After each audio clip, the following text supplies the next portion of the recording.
hours ago, 35-year-old Sarah Ann Brutally Connor shot to death in her home this afternoon. You're dead, honey.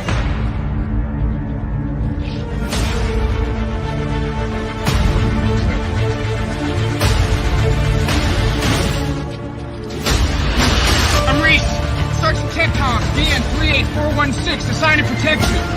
How did that man just get up after you did? It's not a man. Machine. And it absolutely will not stop. Ever. Until you are dead.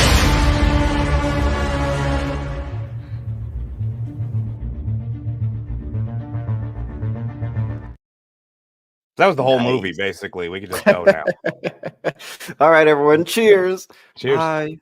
How are you today, buddy? Oh, dude, I'm doing great, man. I'm doing really, really, really good. I'm pumped up today. I don't know why. I had a cool day at work. Also, you're yesterday, pumped up because this is an awesome fucking movie. That's why you're pumped dude, up. Yeah, that's true. I also did get promoted yesterday, dude. I've only been on the job for 6 months, so that's pretty cool. Yeah. Normally, dude. I play the clapping noise, but as people may have noticed, we have a duck up in the corner, powered by StreamYard. This will be our last stream on this platform. We will be switching over to Streamlabs.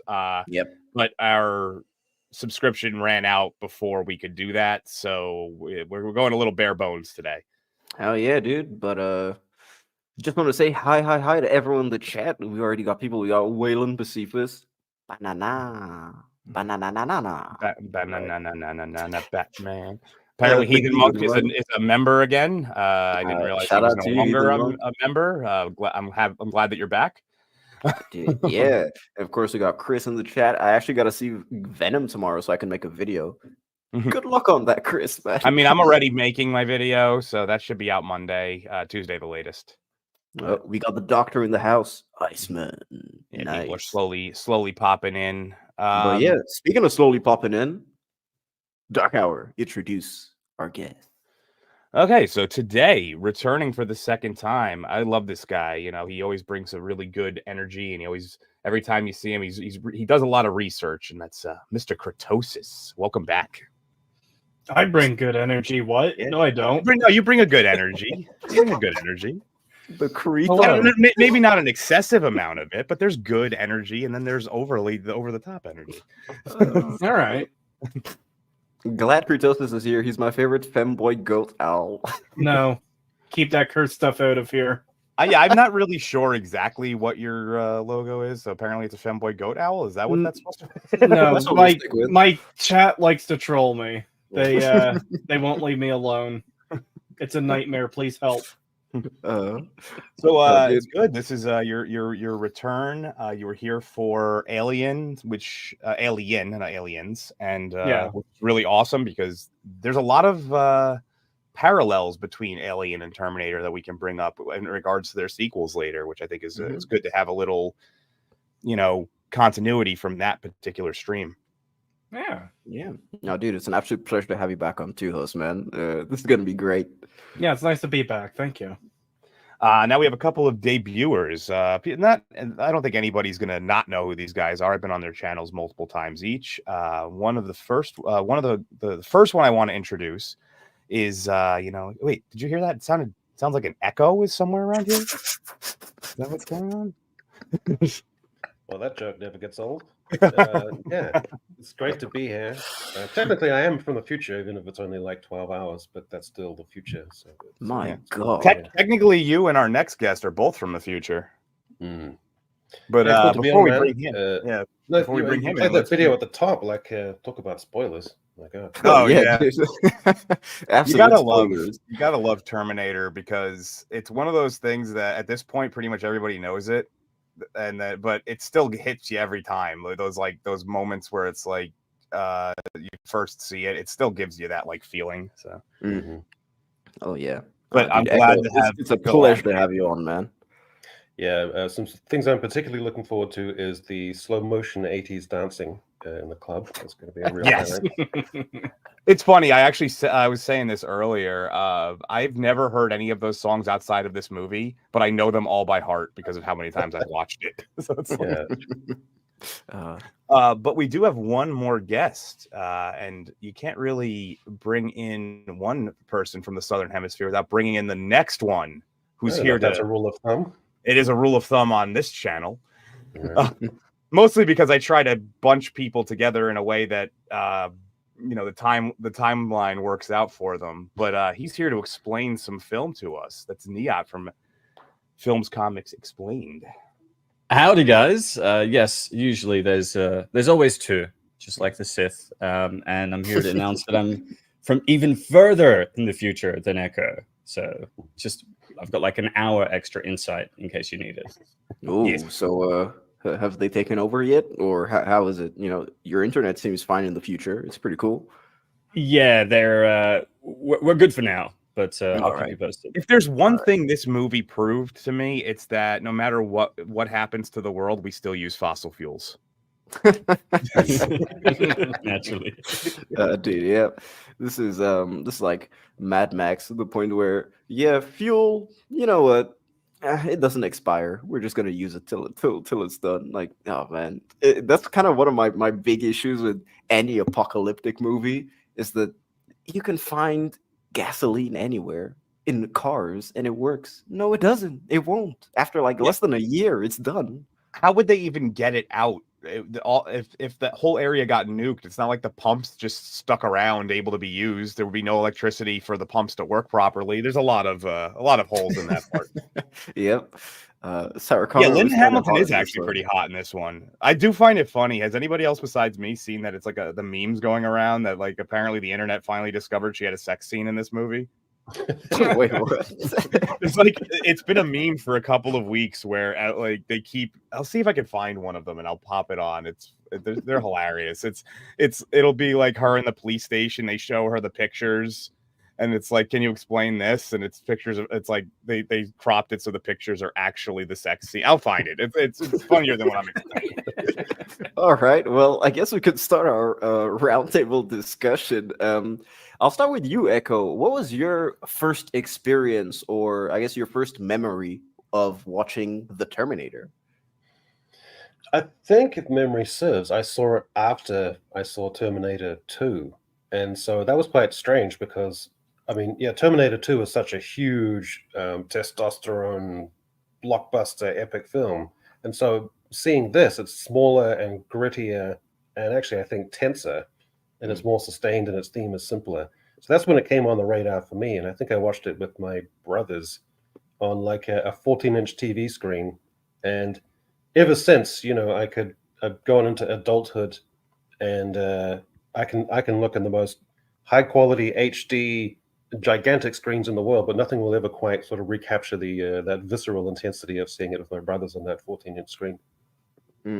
Yeah, it's well. I'll say this when I come to my side, but yeah, it's weird how T2 has basically blown the original film out of the water in terms of popularity. It's something that I find very fascinating, and to this day, I know a ton of people who've seen T2 without even knowing that it's the second movie in the franchise, because a ton of people just call it Judgment Day, and so.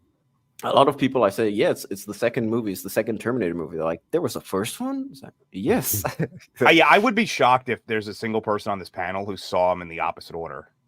Like I don't think nobody I know after I would say probably the age of anyone under the age of 40, I think everybody saw it in the opposite order that I know personally. Oh yeah. I've always sort of grouped it in my mind with Alien and Aliens because the same sense of vast, upscale in terms of like testosterone and big scale with those two films. So it's always been a pairing in my mind. Yeah, it's weird. Plus, you have Cameron's involvement of both. Considering that the Terminator is sort of more of a horror movie. Cameron came up with it while he was directing his first ever film, which was Piranha 2: The Spawning. Please go watch it, ladies and gentlemen, if you haven't. It's not as good as the first Piranha, but hey, it has its moments. What about you, Niat? What was your first experience with the Terminator? I was in the same boat as Echo. I saw T2 when I was about 6 or 7. It was one of my favorite films. We'd rent it out every fortnight or every month from Blockbuster. And then when I turned like 9, I was at a friend's birthday party, and he's just like, "Have you guys seen The Terminator?" And I was just like, "You mean T2?" It's like, "No, The Terminator." And I was just like horrified. Like, I was like, "Oh my god, this is a horror film!" Like, it's like I thought the Terminator was a good guy. It just completely flipped my understanding of Arnie's T800 on its head. The music, the use of miniatures. Everything was much smaller scale here than it was in obviously T2, where they had a bigger budget. I think James Cameron was joking in the behind the scenes that they spent more money on Arnie's trailer in T2 than they did in the entire film for T1. So you can definitely see a massive difference in terms of scale and budget, but this one was really gritty. It was horrifying. It was relentless, and the Terminator was just this unstoppable force, unlike anything you'd ever seen. It was amazing. It's interesting because as someone who watched this movie after, watching a ton of different Arnold movies, I like how throughout the movie, it kind of starts as you seeing Arnold, and then as the movie goes progressively, Arnold just disappears and the T-800 pops out, and it just makes the film, the climax of the film, scarier and scarier because the actor completely disappears. That's how I saw the movie. But I agree. Yeah, I think also, the fact that he has only like 16 lines helps create that sense of detachment between Arnie, the personality, and the character that he's playing. Oh yeah, and also I just wanted to say, since you mentioned Blockbuster, F's in the chat for Blockbuster. They have announced that the last Blockbuster video will be closing its doors on the one 31st. In Oregon. Yep, it's closing on the 31st. That sucks. So next week. Good. I found the last one. I found the last meme. Here we go. Okay. I pulled them all up. When we get to the sex scene, I'll pull up all the memes. But sorry, that's what I was doing as I was going along. But yeah, Blockbuster Video is closing its doors on the 31st of October, and that'll be it for Blockbuster. They only have themselves to blame because they had an opportunity. Netflix approached them and was like, "Hey, would you like to merge our two, IPs, and we'll see what we can do. We'll do the online distribution. You can do the in-store." And Blockbuster was like, "Oh, fuck that! Like, we've got thousands of stores around the world. Like, why we don't need you." It is weird too, because now Netflix, for a little, like, they've kind of recovered from it, but there was a short period of time where they were in trouble too. They weren't starting to turn the same profits for a while. It was when all the other services cropped up, so people were kind of doing the whole thing where they were playing around the, like, oh, I'll do this one for this free month, and I'll do this one for this free month. So that hurt for a little while, but Netflix is now once again, I think, the most profitable of all of them. Well, it's because people forget that, don't they? Like, there was like a 6-month period where it was like teetering on. Is Netflix kind of a little bit passe? Is this going to be one of these things that comes and goes? So people forget that. I feel like Netflix was saved by the rise of high-speed internet because their distribution model of like mailing it to you, it wasn't going to work for long. You know what I mean? No. Well, I meant that was another. There was that one, but the more recent, almost possible collapse was when people start, all the Disney and Paramount and all of them started pulling all their content from Netflix and putting it on their own services. People did their 2-3 month. I'll try this one for a little while with the free trial, this one for a little while. And that really severely hurt Netflix for about a 6-7 month period where it looked like they were going to fail again. But I think they're once again the one that most people is most subscribed to. Yeah. There we go. Rachel Percy Art asking me to deliver my best Marky Mark impression from The Happening. What? No. But we don't want to exclude Kurtosis. We need him to. Of course. All right, Kurtosis, what was your first experience with The Terminator? Honestly, it's kind of similar. I grew up with T2, and I don't actually remember the first time I saw The Terminator. So I unfortunately don't have much to say on that front. But I feel like it's everybody's story. Like, I really do. I saw T2 a bunch as a kid. It's one of those movies that's been ingrained in my memory. Oh yeah. Here. And I'm gonna make that the poll. Who saw Terminator 1 first? Who saw Terminator 2 first? I love how back in the day, boys' birthday parties would have like totally chaotic double features. Like you'd watch The Never-Ending Story, and then you'd put on Terminator, which is like way too graphic and old, but it just worked, you know. It was around that time. It was it was the era when they were making action figures and stuff out of any property that they shouldn't have been. And Sen, you're putting me on the spot with a cough syrup line. All right. Well, I'm talking about a completely superfluous bottle of cough syrup, which cost like $6. Okay, I can quote the happening, Sen. Listen. Oh man. Well, Dark Hour. Just what about you, man? What was your experience with the Terminator? So it's pretty much the same thing as everybody, and I'm starting the poll right now. I remember being very surprised when I heard that. You shouldn't be, because they reference the first movie multiple times in the second movie. So, like it's very evident that it's a sequel. They do not hide that fact. But one of the things that I won't necessarily say my first experience, but I have always kind of gone back on whether or not which one I like better. And it's almost like almost changes per month, where I'm like, oh no, I like this one better. I like this one better. And it's definitely, these are two of my favorite movies, no matter what. They're essentially, wherever they are in the pecking order, whether they be like the number 3 on the list, they're 3A and 3B. They're like, to me, they're even. And I still get the same feel. There's a group of movies that I always get the same feeling from when I watch them again. And even though I know where it's going and I know beat for beat exactly what's going to happen, I still feel like it just still gives me that childlike feeling. And this and its sequel, its only sequel, the one and only sequel that exists, are two of those films. So. Yeah, I'm kind of with you because interestingly, my mom she doesn't watch a ton of Hollywood movies. My mom, like she's a purely African person, so she watches a ton of African movies. She doesn't really like Hollywood stuff. And T2 is one of the only films ever that my mom would watch with us, and she could quote. She'd always look at me sometimes during the day whenever we were shopping or something. She'd be like, "Hasta la vista, baby." I was like, "Oh man," it's like. T2 has such a huge place in my heart. Though when only imagine what that line sounds like with a Ghana accent. With a little sound in the middle. Great. Oh man. And it's like so discovering the first movie is there's not only basically a horror movie, which I absolutely love the horror genre, and it's like, man, it's such a good movie too. It's a very simple one, and it's so, I guess you could say, small in scope compared to T2, that it just feels claustrophobic in that sense, which I really, really, really like.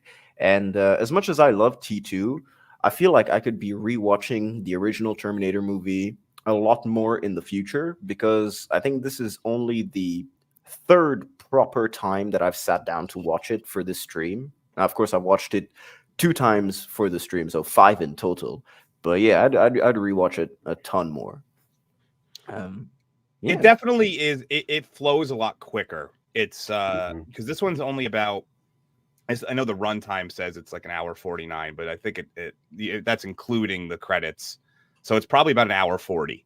Yep. It's a nice trim. It doesn't have a lot of extra to it, whereas T2 does a split plot thing, and that's one of the reasons why it has. And also, I mean, they took a lot of scenes out of T2. The if you watch the special edition, it's about 20 minutes longer. Jesus. So, Melvin, yeah. Terminator is at least twice as good as T2.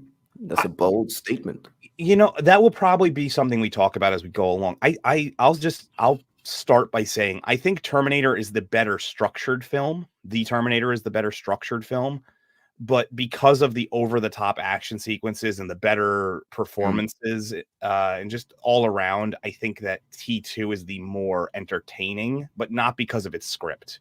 Yeah, I'd agree with that. I feel like in T1, there's no wasted dialogue or unnecessary exposition. Every scene serves to build tension or deepen the characters, and that's it. There's an economy to it that you don't really see in T2, where everything feels slightly bloated, although it's much more bombastic and entertaining, as you said. Yeah, I mean, like they have in this one, there's really only 2 chase sequences, like true chase sequences. In T2, there's about 4, so it's like they almost double everything. So Iceman says that you still can't find a decent way to watch T2 digitally. Everything is digitally denoised bullshit. Isn't the 4K kind of good? I don't know. I haven't seen the 4K, but I saw some clips. It kind of looks like they haven't really touched it. Not the same way they did for the True Lies 4K. So what they did with the T2, what he's referring to is they did a lot of sound engineering changes on Terminator over the years, Terminator 2 specifically. According to I can't confirm this, but from everything I've read, the best version of the movie is the original Ultimate Edition DVD, if I recall correctly. That's like the one that all the enthusiasts, the super fans always say this is the one you need to watch. All right. So I guess we should start this off, man. It is an Orion Pictures release. Man, I miss Orion, man. They had a ton of good stuff under their belt. It's insane to think that they went under. Were they bought out, or did they just? Probably. I'll look it up. Hold on. I think so. Yeah. Honestly, there's very very rarely does a movie production company completely go under. They usually just get bought out because by a larger one buying them out, they're buying out their tape library as well. They're owned by Amazon, apparently. Dimitri says. Yeah, it is. I just looked it up. Yes, he is correct. All right, Dimitri, we got Dark Hour fact checking you now. So be careful. And I love that they used modern day Los Angeles in this clip. It's fantastic.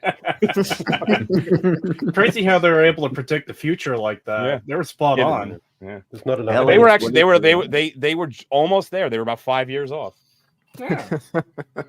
And so we kind of get the first glimpse of what the future is like, and hey, it's bleak, to say the least. I do love how there's just buildings, remnants of buildings. Nothing is cleaned away. You can see that the robots didn't really care about cleanliness or anything like. It's just pure destruction, and it's post-apocalyptic in a way that you don't really see in stuff like Mad Max, for example. It's quite unique. I think it makes the Terminator's future a unique setting. So yeah.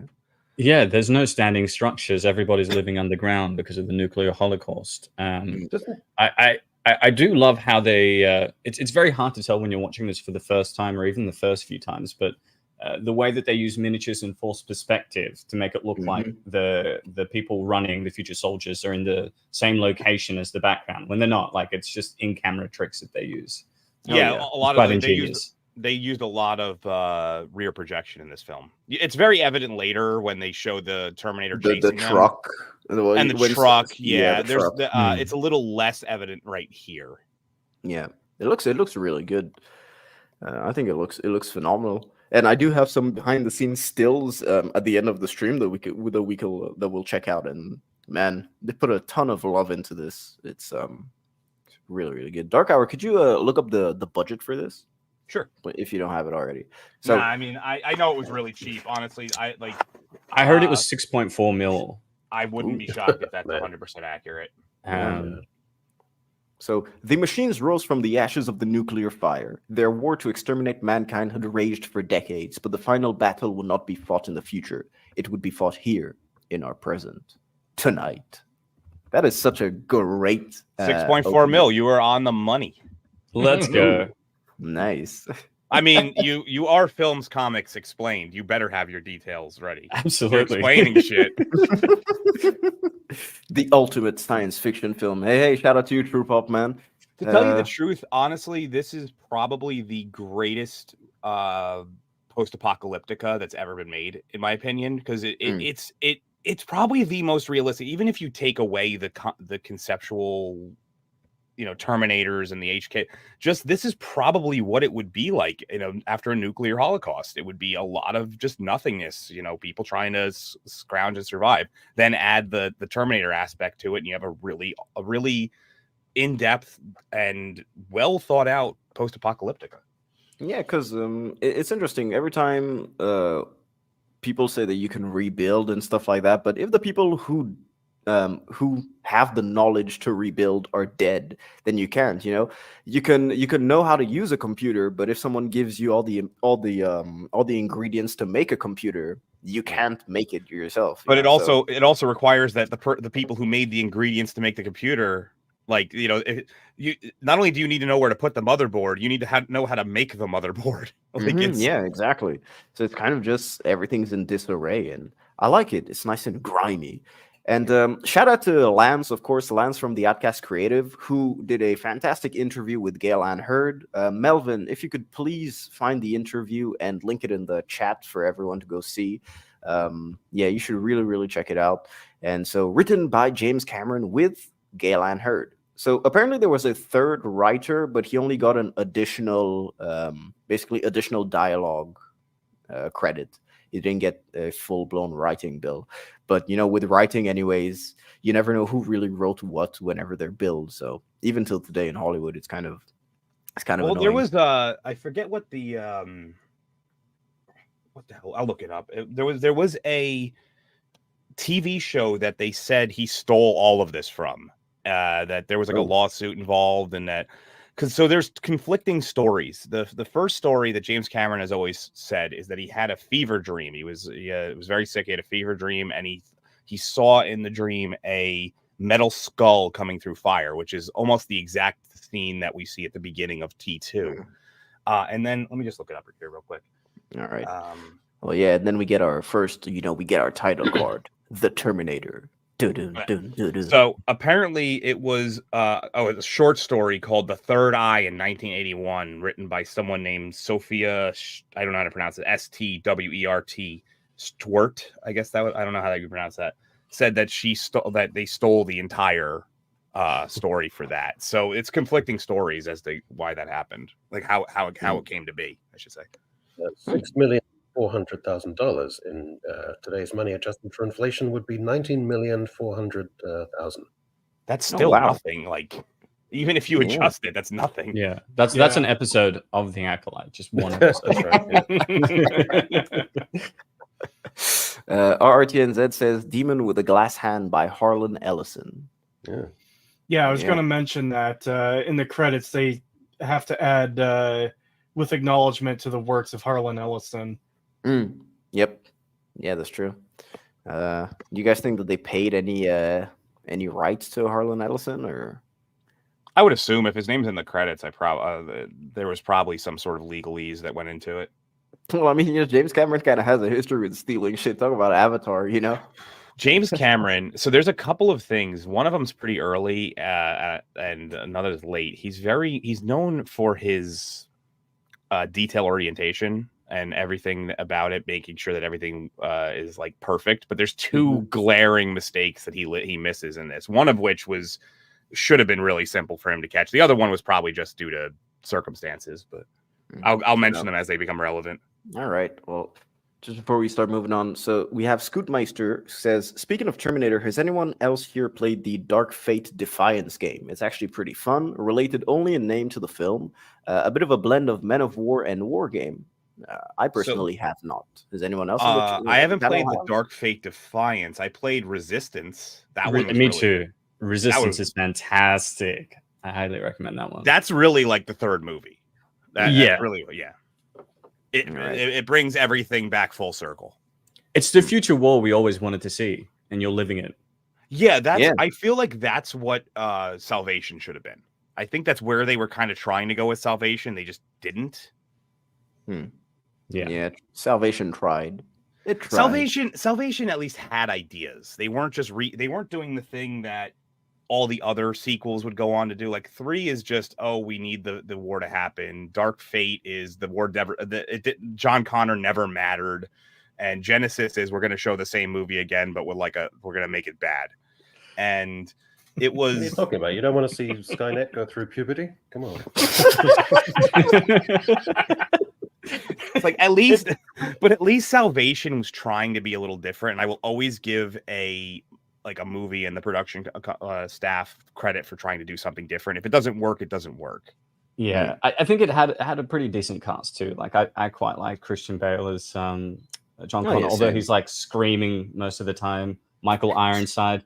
The only casting I was really like not too happy with was Common, and it's because of this one line when they're trialing this like software that they've created to take down the robots. John Connor and Common's character use it on like a primitive hunter-killer thing that crashes to the ground. And Connor looks at Common's character, and Common's just like, "It's beautiful." My favorite line in that movie, and I know we're going to get to the much better T1 very, very shortly. Don't worry, everybody. But I love when he yells into like the radio. He's like, "If we don't save Kyle Reese, we're all dead. Do you hear me? We're all dead." And I'm like, no, technically you're the only one who's dead. All of them will still be alive in a shitty situation. We're back in Los Angeles in 1984, and it is 1:52 a.m. And it looks almost identical to 2029. No, yeah, dude. And we've got a special package arriving. This is probably one of the greatest cameos in film history, like one of the best extras ever, up there with the Independence Day salute guy. It's just like so memorable. And we have a butt naked Arnold. One thing I want to say about that extra, by the way, I love how the very obvious ADR that happens right at this moment that you're showing. Because I don't know what he's trying to say. For years I've tried to read his lips, but I can't quite make it out because of the cigar. But they just used the exact same "what the hell" from about 10 seconds prior. Yeah, he was doing one of those Vin Diesel mumble growls, you know. I think it was just the sound effects were so loud that it didn't really. Because I have a feeling they had stuff going on around him that was just too loud and it picked up too much noise, and that's probably what happened. Peak Arnold, physically, I'd say peak Arnold. Yeah, he's pretty much the same size here as he was, because Conan was only about a year before this or 2 years before this, and the other Conan was 2 years after. It was during this. They had to wait 8 months for him to finish ramping up Conan before they could start filming this. So it was pretty much around the same time. Yeah, I remember. He basically shit talked the movie. He was like doing Conan, and he was somebody interviewed him, and he was like, "Oh, I'm doing some stupid robot movie or something like that."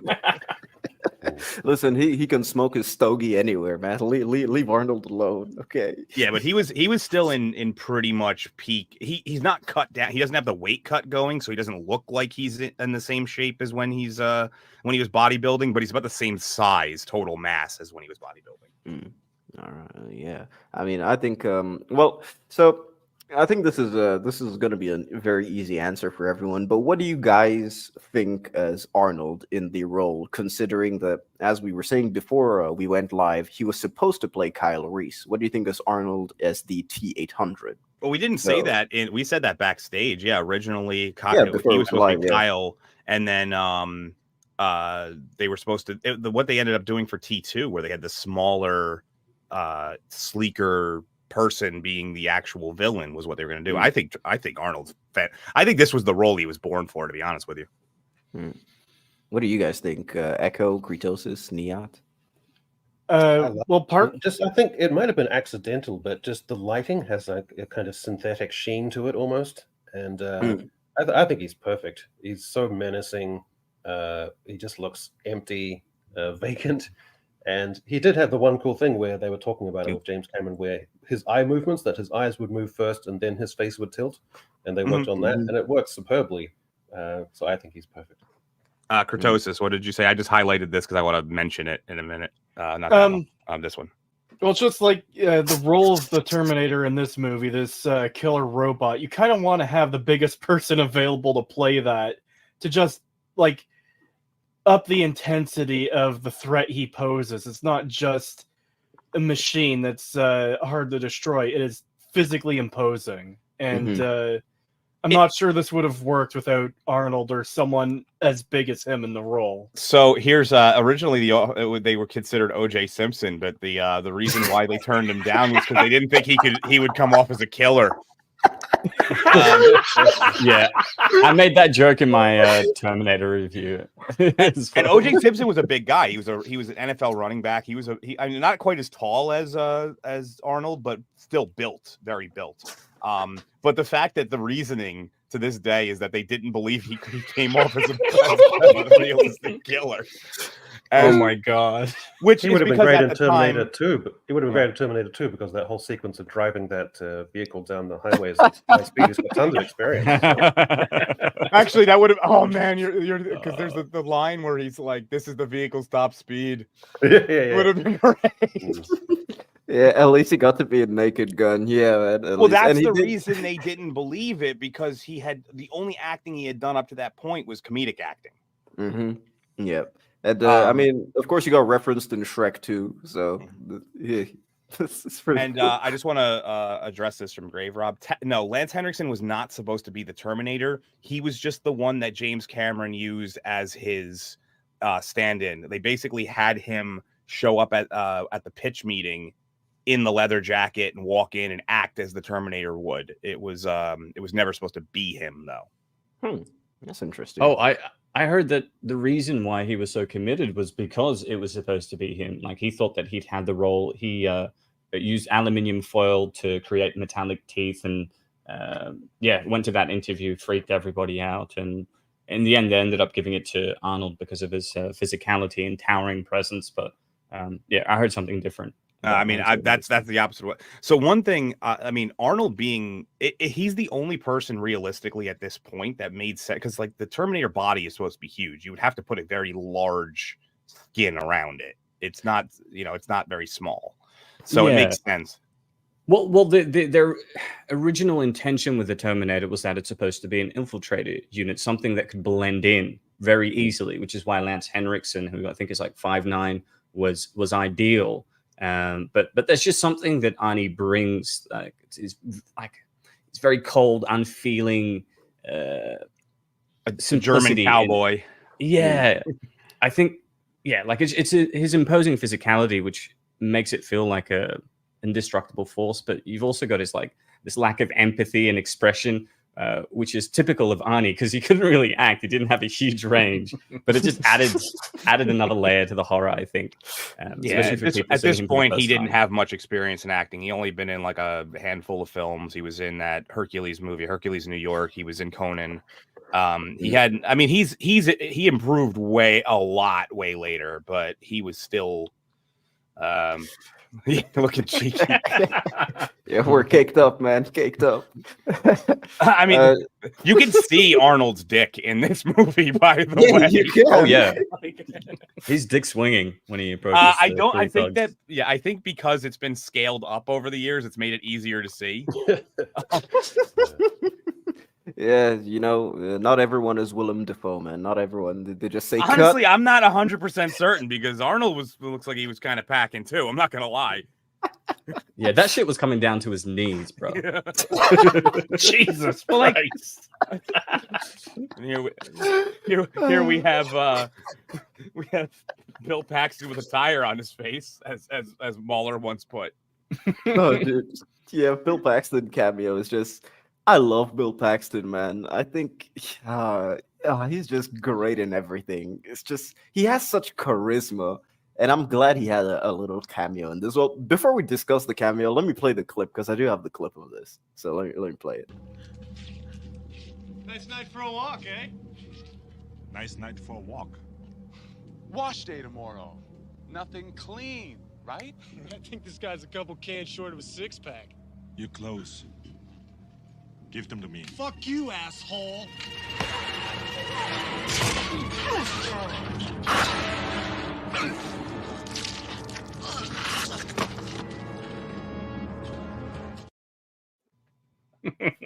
So, Bill Paxton is always listed as the first person canonically to be killed by a Terminator, but I don't really see how he died from that.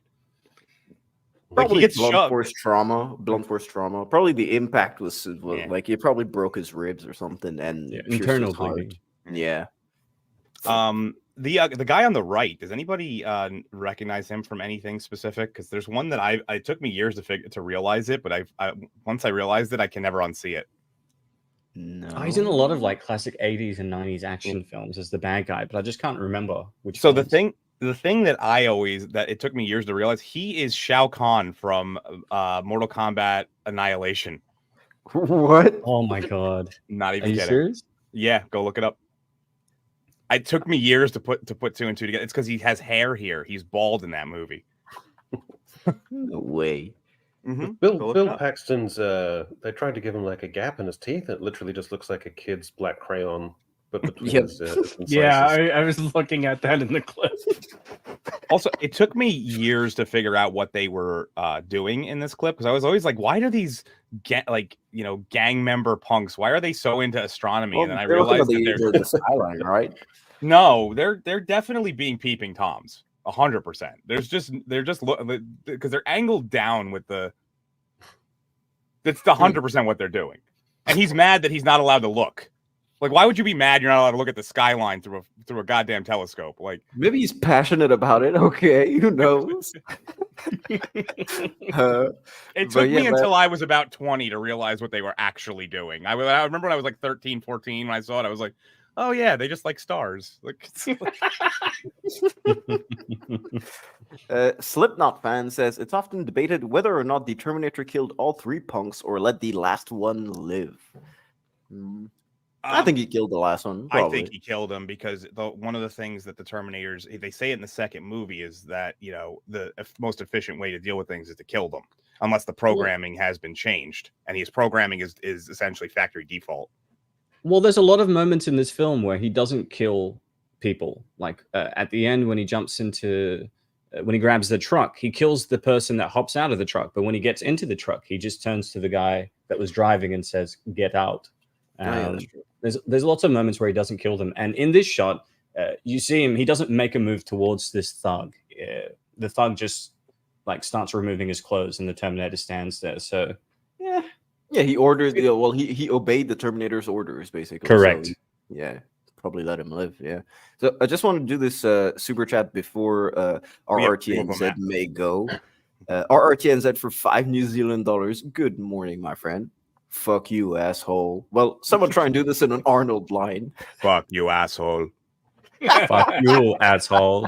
So I grew up with a grandmother that sounded a lot like Arnold. So my Arnold isn't that bad. It's not like I'm not the best at it, but she was from Austria, so it's like, fuck you, asshole. Not only Also, that, she was from the part of Austria pretty much right near him, like the sticks in the mountains. So she had a very similar accent. Are you sure you might not be related to Arnold? Maybe honestly, I might be. There's a really good chance, actually. He was sleeping around a lot, so My last name is actually Schwarzenegger. That's why I don't let anybody know. My full name is Russell Schwarzenegger. It was really hard to learn how to spell that growing up. Thank you, RTNZ. So, fuck you, asshole. Also, a well-delivered line in the film. I prefer T2, but the Terminator was groundbreaking. Nice to see Niyat on the stream. Yeah, it's great to have him on Tuhos. That's not Niyat. He said Enyat. Oh my god. That's my alter ego. But hello, RRT NZ. How are you, bud? We're big. Man. We're big in the Southern Hemisphere. And Chris, Blue Collar Loser for $5. I swear we've all discussed this film offline 1,000 times, and I'm still not tired of it. Hopefully, Dark Hour sounds better than him explaining Venom 3. Oh god, that was fun. I actually talked to Drinker, and I was like, "Hey, do you mind if I sample some of that? Because I think my genuine, immediate reaction was better than anything I could write." And he was like, "Yeah, go ahead." And we got one that just came in. Mo Sislak for $19.99. Thank you, Mo. Dark Hour, you want to take this one?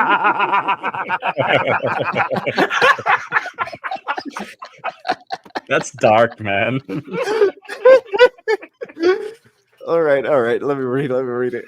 Maybe if the main character's name was Nicole instead of Sarah, OJ would have come across more dangerously during casting. Sorry, terrible joke. No, that was a great joke, Mo. Honestly, there's no terrible jokes. There's just terrible people. Thank you, bro. And one of them was O.J. Simpson. If the gloves don't fit, you must quit. Oh man, this is gonna be one of those streams, and I love it. So we get Kyle Reese is arriving from the future, and he I'll take over. And he robs a homeless guy for his pants, which maybe you guys can explain this, because to this day I still don't understand why are they trying to arrest him for this. Yeah, this didn't make any sense at all. Like, there's no reason for them to be chasing him. I kind of came up with a theory when I was rewatching it that because this looks like it's very compromising right now. They may have thought that there was like some indecent shit going on, and which would be still a crime technically. It wouldn't be like a crazy crime, but it looks kind of like they just had sex in the fucking alleyway. So there might be. Oh, okay. That was the theory I finally came up with here. After years of not understanding why they chase him. Now remember, he wears those pants all the way up until he has sex with Sarah Connor. That's Just remember pretty gross, that. isn't it? Yeah, he wears an old, smelly hobo's pants up until the point where he impregnates a woman with the future leader of the human race. It's a very in fact, are we even sure that he's the father? It may be the hobo. The hobo might be the father. That is nasty. I'll take over from an uninspired. So this is funny because this is one of the few movies where I can just go to the next slide and say exactly what's going on. So, go ahead. There was one thing I wanted to mention, and it's when he gets teleported in, he's up in the air. He's not on the ground, so he has that fall immediately. And that bad way to start your journey. Oh yeah, and the fall is quite rough too. Like you can clearly tell that the stunt dude that took the fall he hit concrete, man. That's one thing that I do like is they already show the detail of the scarring on his back, which we don't know what it's from. We can project what we think it's from, but we eventually see what it's from, and that's one of those details I love. The things that, and there's a bunch of them in this movie, and I'll point some of them out if we have the clips and stuff. But the James Cameron is well known for doing a lot of detail oriented stuff, and that's one to make sure that like the scarring is there for a scene that they're going to show later. Oh yeah, and of course the cops chase him. He asks him, as we saw in the trailer, what year is it? And of course, the what year is it is always the thing that stumps people, because that's kind of become iconic as what time travelers say. It's become iconic to the point where it's just necessary in a time travel movie, just having him go up to someone and say, "What year is it?" So here's one of those detail orients that I mentioned earlier that is wrong. Does anybody remember the exact wording the cop says? No. I'll say it, but if I want to give everybody else a chance. What do you mean? Like, So he asks him, "What's the date?" Do you remember what the cop says? 12th of May, Thursday. 12th of May, Thursday. Yeah. Fun fact: the 12th of May in 1984 was a Saturday. James Gale, you needed some fact checkers on this, man. 0 out of 10, I hate this movie now. Of all the details to accidentally get wrong, the one that all they had to do was look at a calendar.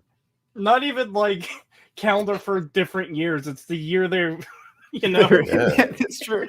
Do you reckon this up on the wall? Do you reckon this is one of those things where it's like James Cameron's stubbornness? So he wrote like 12th of May, Friday, or whatever it was in the script, and then they tried to correct him that like it's actually a Saturday. It's just like no. In my script, it's a different day. I do not need to get a life. Life is overrated. Iceman also says, did this actor do anything else? Never seen him outside this one. And some people in the chat are also saying that he was in The Rock.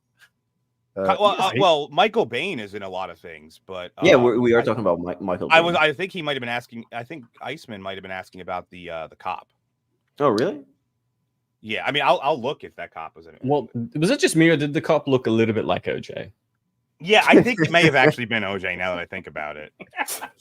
And man, I just want to go to the store and get some fresh kicks, man. Some fresh Nikes. I don't know why, but I just feel like doing it. It's weird. One of my favorite little things that happens in this sequence is the part when he runs up the escalator and the cop comes over and like looks up at like, he probably didn't go up there, and just continues on with his life. There's actually two things I wanted to mention in this scene, and that was one of them, because I like how he runs up the one, then hops over and runs the rest of the way up the other, as a way to like get away without them seeing him. The other thing I really liked is when he's grabbing the shoes, he actually checks the shoe size by comparing it to his feet. Yep. It's like, it's a little detail that doesn't make or break the movie, but I just like that it's there.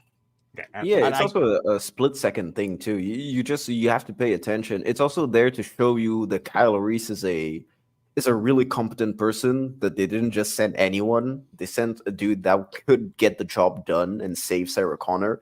And consistently through little details of the film, like as you just said, just looking at his shoe size, escaping the cops by doing that maneuver, it's like you're clearly presented that this dude is capable. And also he can't just go based on shoe size, because he wouldn't just know his shoe size. Everything in the future is like fucked up. Yeah. So it's true. Yeah. Well, there's other little pieces of information as well. Like right after this, he goes into the cop car, and you're like, "Oh, he's going to steal the cop car." No, he's not. He's just going to take the shotgun, and then we see him saw it off. It becomes a sawn-off shotgun. He hides it when he's looking for Sarah. He doesn't just grab her. He waits for the Terminator to appear, because he's like, "Well, I'm not going to know which infiltrator." Like which person it's hiding as until it makes a move on her. It could be any one of these people that's dancing, or it could be that giant menacing person walking in a perfectly straight line. By the way, that cop, if they were asking about the alleyway cop, the cop in the alleyway is what he's called in the cast and crew. He was only in one other thing ever. He was in an episode of a television show, so I guess he wasn't particularly impressive in that role. So this is a question that goes out to my American fellows on the panel and also in the chat. Maybe you guys can fact check me on this. But I just from memory alone, I thought that it was the North Hollywood shootout, which was in '97, which made cops have standard 12-gauge shotguns in their car. No. They the shotguns. They had some before. They had the shotguns. The shotguns weren't effective. What they in the North Hollywood shootout. They started the police stations, which this would actually be relevant to later, started carrying like Armalite rifles and stuff that piercing rounds, just in case of that kind of, because the shotguns and pistols did absolutely fuck all to the body armor that those guys were wearing. Yeah, because in my memory, I thought that the shotguns in police cars only became sort of standard issue after the North Hollywood shootout incident. I wasn't. They may have made them a little bit more like they may have changed the standards a little bit, but they had to actually. Somebody just said it in chat. Actually, I was about to say it. They actually had to go and get the rifles that they used from local gun stores. Oh yeah, I know. I'm very, very familiar with the North Hollywood shootout stuff, man. So now it really did was it changed what the armaments of SWAT and like specialized situations. It helped militarize the police. Yes, that's a great way to put it. All right. I always like the atmosphere of this film. The interesting idea that normally when you have a film where someone is going back in time, they're coming from somewhere, more functional and futuristic and positive ways, and they're coming back to somewhere more primitive. And in this, you've got someone coming from a destroyed wasteland who's coming back in time to something which is more kind of societally functional and technologically, to him, which would see in many ways kind of advanced. And I always kind of liked that kind of aesthetic and vibe of the film. Yeah, that's actually interesting. That's something that I never really thought about, actually. Huh. Well, he's coming back to an oasis by comparison, isn't he? Echo? Yeah. Which can you imagine that? So there's a I have a slightly relevant story. So when I was in college, I used to take the train all the time. That was how I got in, and I was one of the stations that. Yep, there we go. I took out Dark Hour. He said it was slightly relevant, not fully relevant. So. and then he died.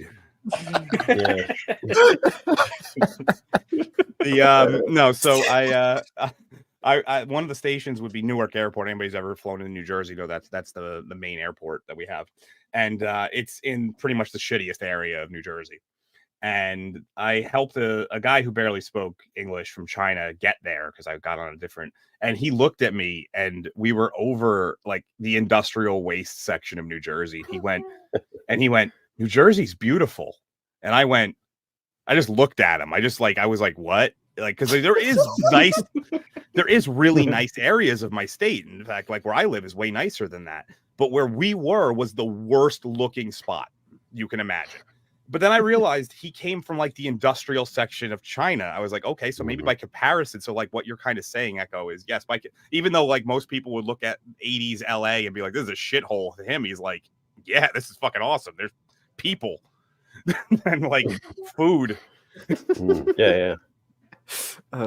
So what they're doing right now, what Kyle is doing right now, is he's looking into the phone book, which, yeah, I don't think you could ever do this again. Do you think it was much easier to track people down before than it is today? I guess. Oh yes, yeah. I mean, there's a reason why serial killers were much more common in the 80s and 90s. Oh yeah, they were prolific, man. And so he takes the Sarah Connor names from the the page from the phone book, and that is how he's going to track her down. Now he knows which one specifically it is, right? Yeah, he knows. Yeah. He knows the middle initial. This is the Terminator. This is Kyle Reese. Yeah. No, Kyle Reese has already seen a picture of her. The Terminator doesn't know what she looks like. Yeah, he but only knows the also, area and the name. Yeah, and also Kyle knows her middle initial, whereas the Terminator only knows the first and last name. Yes. Yeah. Mm-hmm. And here we meet Sarah Connor going to her job at Big Jeff's. Yeah, Big Jeff's. Is that a real thing? No, it isn't, right? I don't know. I don't live in California. It might have been a thing in California. Some of the I know some of the chains have made their way over here, but this is more like a sit down restaurant, so probably not. And I don't know what the fuck kind of moped she's driving, dude. I've never seen anything like this. Yeah. It looks like they put some stuff on the front to make it look somehow more modern or something. It's weird. Yeah, it's so weird. I wouldn't be shocked if this is the same one that they end up having, like, because later on in the movie, the Terminator kind of rides something similar because it's all he can get. And I wouldn't be shocked if they just threw shit on top of it because they didn't have, like we said, they didn't have a huge budget, so they had to reuse a lot of stuff. That's true. Yeah. And what I do like is hold on, Tar, by the way, super ahead. Efficient way for them to introduce all three main characters. Oh yeah. That's one thing that I wanted to say. I was saying I just wanted to compliment the editing of this film. I think that the editing of this film is fantastic because not only does it keep you in the loop of the cat and mouse chase constantly, but the way that it does so is that it keeps cutting to you seeing exactly what the other person is doing. So there's always the cut to Sarah Connor doing this, the Terminator doing this, Kyle Reese doing this, and then of course later on when Kyle Reese and Sarah Connor are together, they keep cutting. You'll see when I'm doing the slides, because you'll see that there are a ton of times where it'll go Sarah Connor, Terminator, back to Sarah Connor, then to the Terminator. It's really, really well done, and I think that the editing is incredible. It's on par with I think the last time I saw editing in terms of serving the story so well was in the original John Wick from like 2014. So yeah. One, there's two things. Number one, the Arnold refused. So one of the aspects is that he didn't like hang around with them during the shooting, like the filming, except during the scenes that they're in together. And it was like kind of a method acting thing that he did. I don't know if it was his idea or James Cameron or whatnot, but essentially not to form any kind of friendship bond with them because he's supposed to be, trying to kill them. Yeah. And then one of my favorite little stories is that at one point Arnold went into a random diner, since we were just dealing with the diner, in full makeup, and just sat down and had his lunch like that. And like everyone was like, obviously no one knew about the movie yet, so they was like, what the fuck's wrong with that guy? Why would a robot from the future bother to put on? Why would he bother with the black glove with like studded things in it? This is not practical or functional, but it aesthetically appeals to me. I think it's just part of his programming to blend in. He took the clothes from the guy. He's like, these clothes fit. I'm gonna wear them. Yeah, that's what they said. That's what Kyle Reese says later on. It's like they even have bad breath. They sweat, they smell, they blend in 100%. I mean, it's kind of tough to blend in when you speak like a robot, but Oh, Which is funny when you 'cause have he an can change- Austrian accent as well. You stick True. out like a sore It thumb is in California. hilarious that is his default voice, though, because he can change his voice to be whatever he wants. yeah, it's true. you do make a point, and yeah, man. I mean, Skynet knows how to drip. Fuck yeah, they do, man. They were like, Could you- in his programming, it says be a weird foreigner. Could you imagine if they James Earl Jones'd him like they did with the original Vader and just use somebody else's voice? Well, they did that for, I think, Hercules in They did, yeah. in New York. New York. They did somebody else's voice. I didn't know that. And so we come back to Sarah Connor, who is a shitty waitress. Or Wait, well, I'm either- confused. She's supposed to be a strong, brilliant female character. I'm confused. Why is she in a humble role here? So it doesn't make sense. Growth she becomes Echo. the strong female character in the second movie. You know, they knew how to build up back then. Now But it's why just, isn't she already super awesome? I don't understand this. Well, It's character development, That's Echo. that's how they trick you, Echo. They tell you that she's awesome in the future, but they make you come back to the past, and you're like, oh, she sucks. Wait, you they mean- make her earn it? No. So she has a character arc. Is that what you're saying? I think so. She's no Jennifer Lawrence. And this kid, the weird ass kid, man, he just puts ice cream in her pocket. I don't know, man. This I mean, that commonplace kid with may have American actually thought children. that kid may have thought that was an actual tip. I mean, like, kids think that ice cream is currency. So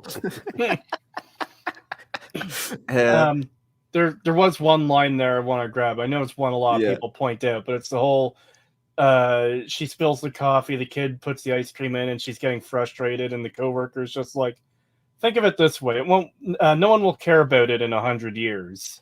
well, yeah, no one would care about that specific event, but everyone cares about her in the very near future. Yeah, Sarah Connor. Yep, exactly. You know what? I'm dumb because the line I thought we were going to mention is her wiping the coffee off the dude and asking, "Is this real leather?" Yeah, that's funny. And he just shakes his head. In fairness, it's not. I don't necessarily think she's a bad waitress. I think they're shitty customers because she walks up and asks one simple question: "Who gets this order?" And they all start yelling at her immediately. yeah. They're like, she's like, "Who gets the burly beef?" And he's like, "That's mine." And she's like, "Yes, but who gets the one I'm holding in my hand that I could physically hand to you?" And the black woman in the back also asked for her coffee like again, so she's clearly pissed off in red. And then we get my favorite cameo of the movie. Here he is, man. As a gun seller, Dick Miller in the gun shop. Yep, he was in everything. He absolutely was. I love Dick Miller in the And it was gun always shop. something like this too. It was always like some really small thing. He would just show up. Yeah, I think he has a very recognizable voice and his mannerisms too. I don't think his mannerisms change in any role that he plays. It's just Dick Miller, which I love. Now I do have the clip of this, so let me play it and then we can talk about it. I was going to have to quote the whole thing. 12 gauge autoloader. That's Italian. You can go pump or auto. These are brand new. We just got them in. That's a good gun. Just anything else? Phased plasma rifle in a 40-watt range. Hey, just what you see, pal. So, which will it be? All. You can't do that. Wrong.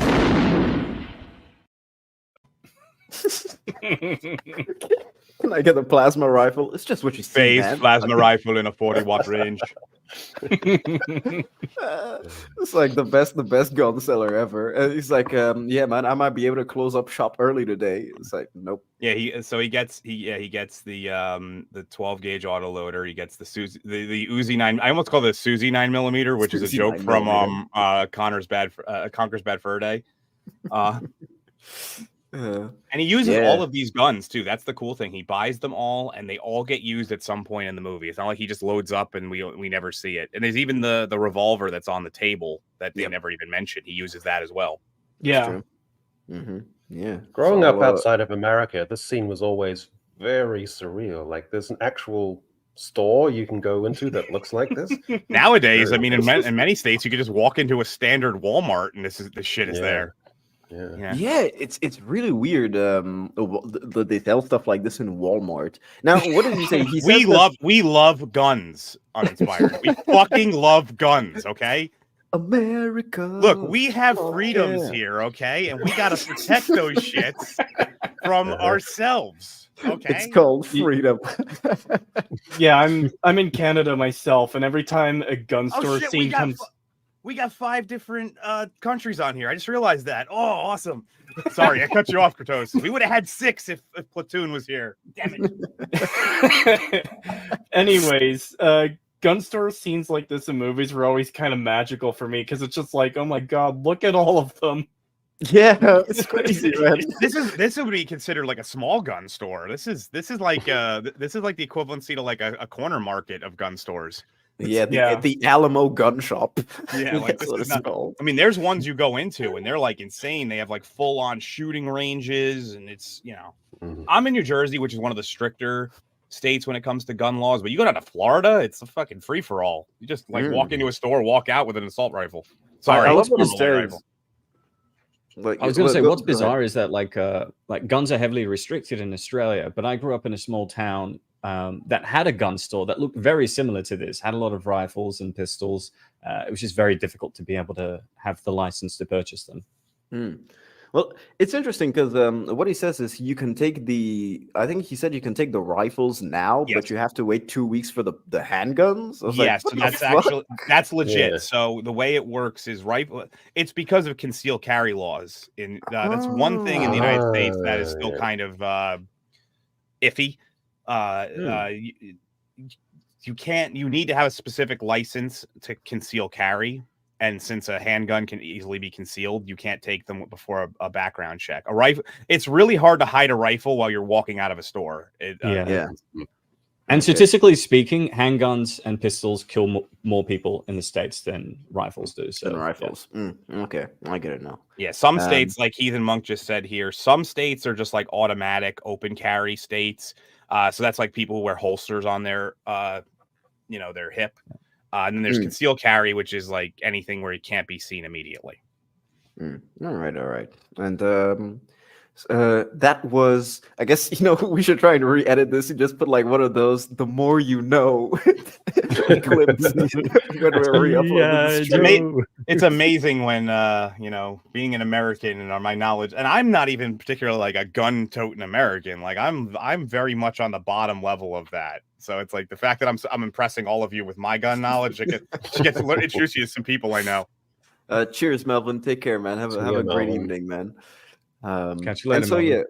So the Terminator is going to the phone book, of course, ripping out the name, but he is going to become what the police dub him as, the phone book killer. Is that what they say? Yeah, it is. Yeah, well, he never technically gets named that. The detective says, I know what they're gonna call this guy, the goddamn phone book killer.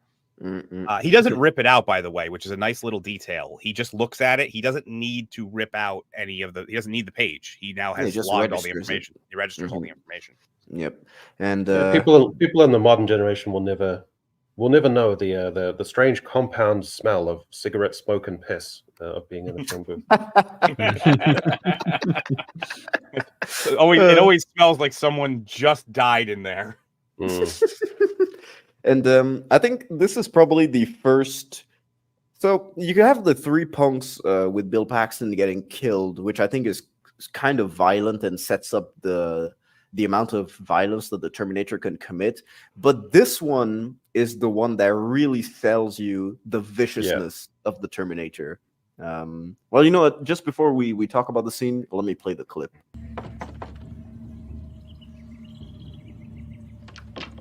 Sarah Connor? Yes.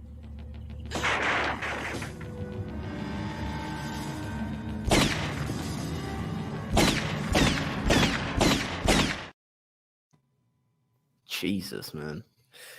Phone booth in my life right now, just urinals. Oh, God. Can you imagine being like Superman going to get changed? You're like, oh, God, what the fuck did I just touch? Uh, No one gets saved because Superman just can't find a decent phone booth anywhere in the city. Dude, you should keep that on the download. I bet you Adult Swim will probably steal that and make it as a gag. If they do, it's on record right now that I came up with it first. I can imagine that being in an episode of Robot Chicken or something.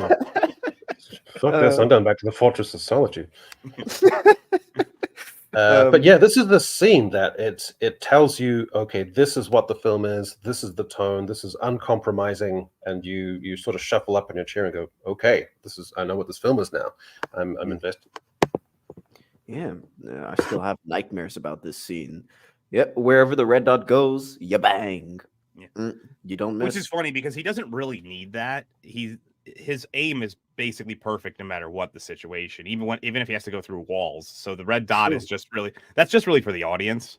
That's true. Would it be the first film which has that concept with that gun? Was that like a new concept and feature for audiences? Laser sights were pretty new in the 80s. Yeah, they didn't really that wasn't something that was super common, especially not on a pistol. A pistol and consumer, like you could just buy this at a store. That would have been like military grade for a while.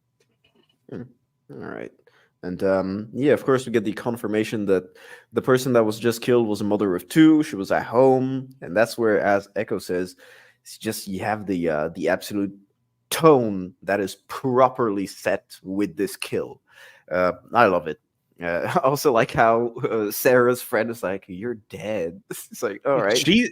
I've always found this woman to be fascinating. Do you want your breath to stink or smell good? Because she's chewing gum and smoking at the same time. It's very weird. It's a nicotine flavored gum, dude. Yeah, she's really his breath. Look at those earrings. That's like those are some astonishing earrings right there. Christmas decorations on her face. She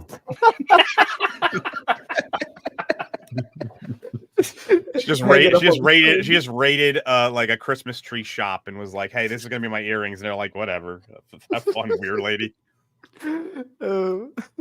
And so we finally meet Ginger. Ginger, who is Sarah's friend, and of course they're getting prepped to go on a night out. Sarah's gonna go out with. Is it her guy or is it just a blind date or something that she goes out with?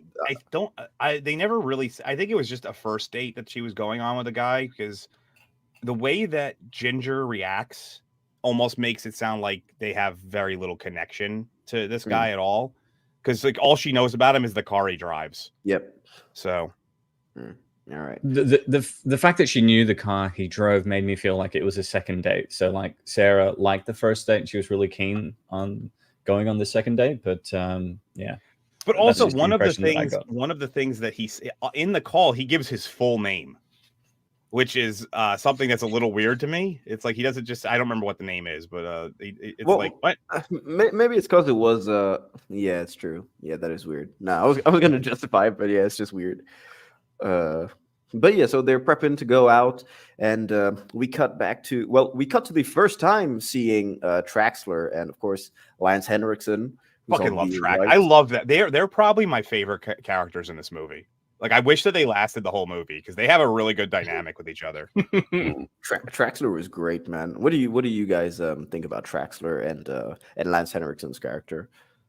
They're great. They're both compassionate. They care for Sarah. They're genuinely invested in solving the string of murders. And they're very supportive as well. Like, but I feel like where their roles truly kicks in is like it's significant in underscoring the limitations of conventional forces against this high-tech futuristic threat that is the Terminator. Like they're dedicated, and that's admirable. But they're both ultimately outmatched by the unstoppable Terminator. Not just them, but the entire police station gets wiped out. And I think that's the moment where it sinks in that it's very likely that Sarah and Reese are going to die. I think that's the first moment you get that impression as the audience. It's also Traxler is very intelligent, but in a very subtle way. He realizes that it's probably smarter instead of trying to call her to get out there, get the information out there, so she'll call him. They'll call them. They make a lot of intelligent decisions. They just don't know what they're going against. Yeah, I like how he's a grizzled, cynical veteran, but he switches on to becoming very, humane. I really like that Mhm. dynamic. I like his cheap suit. I like that wonderful line where he says, that coffee's 2 hours Too- long. Then he yeah, also 2 adds, hours I put a cold, cigarette. I put a cigarette out in it. That was great stuff. Detectives and tweed suits just go hand in hand in movies. It's very like Is that is it Terrell in The Wrath of Khan? I'm not a huge Star Trek person, so I don't know a lot of named Who Traxler? Yeah. Let me see. I couldn't tell you. However, I do like their addition in the movie. I think it adds to the realism of the entire concept of the Terminator hunting down someone in the real world. It adds the realism to the plot, in my opinion, because you'd never have someone going around killing people without the police becoming involved. And I think that a lot of movies fall short because they wouldn't have this extra element added in, despite them not being in the movie for a while. And of course, as you said before, it does complement the fact to show that the Terminator is this really unstoppable force against what you perceive as probably one of the highest forces probably not the highest force, but the closest force of authority. The LA Police Department's pretty solid. I know that the New York Police Department is bigger than a lot of countries' standing armies. That's not a joke. That's for real. I would assume the LA Police Department is probably very similar in that sense. They're pretty much a militant force. I like the dynamic is that you like these characters, but also they're kind of narratively in the way. They're kind of like a stumbling block to the narrative, which is an interesting dynamic, I've always thought. Yeah, I wish they died cooler deaths. So they did have an extended scene that gets cut out where Traxler doesn't immediately die. He actually finds and helps Reese, Kyle. They took it out though because I think that I'm not sure if it was a time thing or they felt that it was a tonal thing. But probably a pacing issue. They probably thought that they fucked up with the pacing. Emilio Bedelia is here. Howdy, Emilio. Yeah, how are you a doing? resident blonde. Yeah, as much as uninspired, as much as it sucks that they died in the way that they did, I think it helps set up the stakes. When you see these characters who are doing their best just perish, and I think they arm themselves with automatic rifles as well, right? Like they're more armed than they were before, and it does nothing to the Terminator. They fire a full clip at it, and he just turns around and one shots them. He just kind of looks at them annoyed. What are you doing? Just let me kill everybody. Why are you resisting? So we see that Sarah has a pet iguana for some reason. Yeah, Pugsley. Who Ginger hates, might I add. I have no comment, man, on why they even have a pet iguana or why it's even a plot point. Someone had one, and so we've got access to this thing, so let's put it in the film. Yeah, I think it's just little details to try and show that these characters have lives before the movie starts. She was scheduled to go on a date. She has a pet. Even the detectives, they talk about previous cases. Yeah, as opposed to Reese, who all he has is the future war and this moment. That's true. He doesn't really have a life. His life was literal futuristic hell. Now, this is the scene that we were talking about the coffee and the cigarettes. There's Lance Henriksen offering him a cigarette. Give me a cigarette, and he already has one. Yeah, that room must have smelled so terrible. Even if they aren't real ones, because the ones that they use for filming also still smell pretty bad. Well, back then I think they were smoking real cigarettes. It's only 90s and 2000s that they switched to herbal cigarettes, which taste disgusting. As a former actor, they're gross. I'd rather smoke a proper cigarette. I'll risk the actual nicotine addiction and lung cancer over that herbal crap. 100%.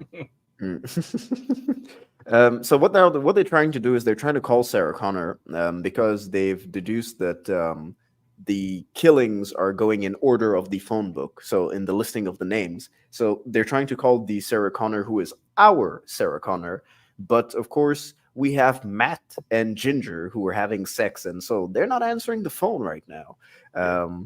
You missed one of the best parts, by the way. I wish you would have clipped it when she answers the phone, and he's talking dirty. First, I'm gonna take off. I'm gonna Yeah, pull off great. the buttons on your blouse one by one. Then I'm gonna pull your pen, and then she makes him realize it's her.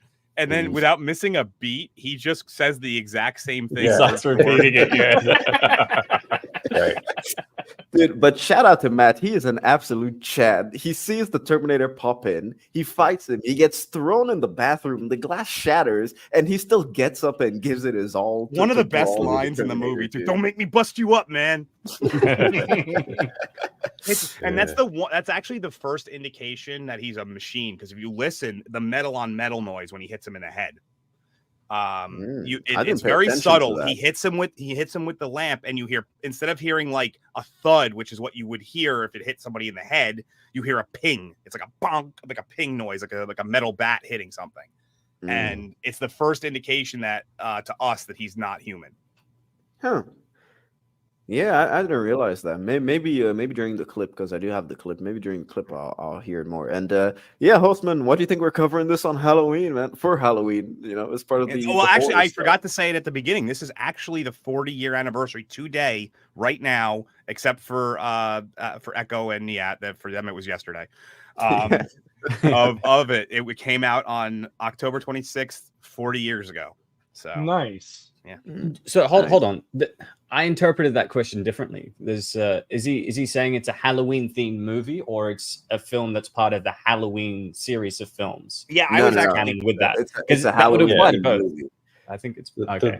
The slow moving hulking killer kind of thing is what he's going for. It has a similar tone to it, I would say. At least to Michael Myers, yeah. Yeah, up until like a certain point, then it changes. But up until evil dies tonight. Yeah. Oh God. Well, no, I was gonna say up until Terminator, like the actual Terminator, has a similar tone to the way Michael Myers does the slow stalking. Oh, he does. But later on, it becomes a little bit more actiony. You can consider this a pseudo slasher, I guess. Yeah, it's a slasher. It's Jamie Lee Curtis, kind of some parallels there. Well, it's funny because no one ever mentions Sarah Connor as a last girl or final girl, whatever you want to call it. No one ever mentions her as one because of what she goes on to be in the later movie. Everyone always remembers her as this badass, pseudo soldier chick. But she's really the stereotypical last girl, like, does a final stand and ends up surviving. Well, I feel like it's the same with Ripley and Aliens. In both of their respective first films, they are the final girl. But because of the character growth and arc that they go on in their second films, that we sort of forget the fact that they were that. That's true. James says, any ideas why she's listening to music during sex? I mean, who doesn't, man? I think there's a few implications here. Number one, she never takes her headphones off at the entire movie, except when they accidentally get ripped off by the cord. Number two, he might just be really bad and she needs a distraction. That's a possibility. Because she's not even reacting to what he's doing. Like, she's just bopping her head like, yeah, music, and he's just pumping away. And so Sarah learns that she's basically going to be targeted because there have been multiple killings, with Sarah Connor being the main name. She's going out to eat alone because she doesn't want to, third wheel on Matt and Ginger having sex. And now... yeah, they don't even go out on a date. She gets all ready and, gets her hair all permed. And they're She's just reflecting solemnly on her hair perming choices in this scene. Yeah, it's true. It's weird. She gets all dressed up just for him to, remove everything in an instant. That's basically it. And so Sarah becomes weary after this announcement, and she just looks at any guy that looks at her sort of weirdly. She becomes a modern liberal woman in this scene. She's like, I'm surrounded. It's like that scene. I'm gonna try to say this as best. It's like that scene in Family Guy where it's like, ladies, look to your left, look to your right. Statistically, both of these men will grape you. And then she looks at the first one, he goes, I won't. And then the second one, he goes, I might. Wow. It's like a college orientation or something like that. This is why women choose the bear, as Amelia said.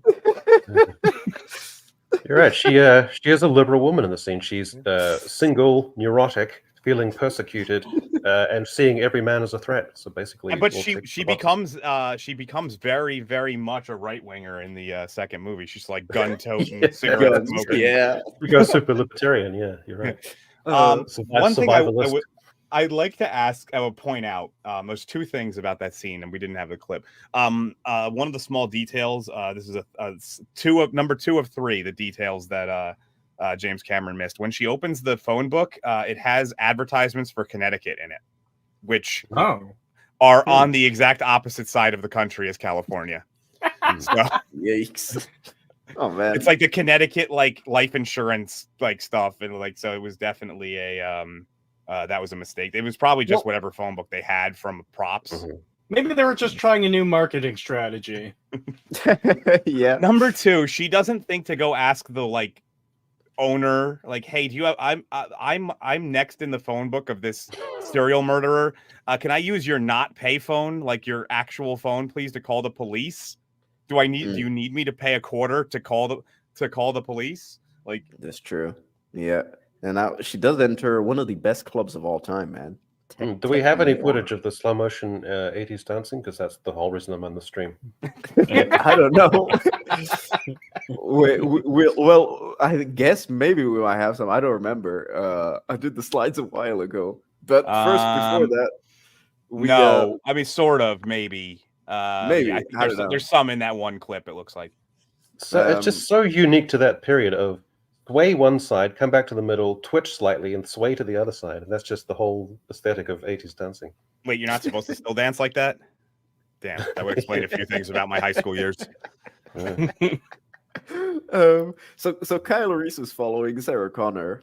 She's weary of him, of course, after all that we've learned. And we cut back to, hey, Safe Llama 24. Welcome. That's a great name. I love that. I don't think I've ever seen you in the chat before, but please keep coming back because that's an awesome name. Safe Llama. And so, of course, she's drumming some lettuce while her boyfriend is getting brutally murdered. Which I do have the clip for. Sketch Dresker is here too. Awesome. Well, let me play the clip, and F's in the chat for Matt, not for Ginger, for Matt, because Matt went out like an absolute Chad, dude. Matt went out like an absolute Chad. Well, let me play the clip. Whoa! Don't make me bust you up, man.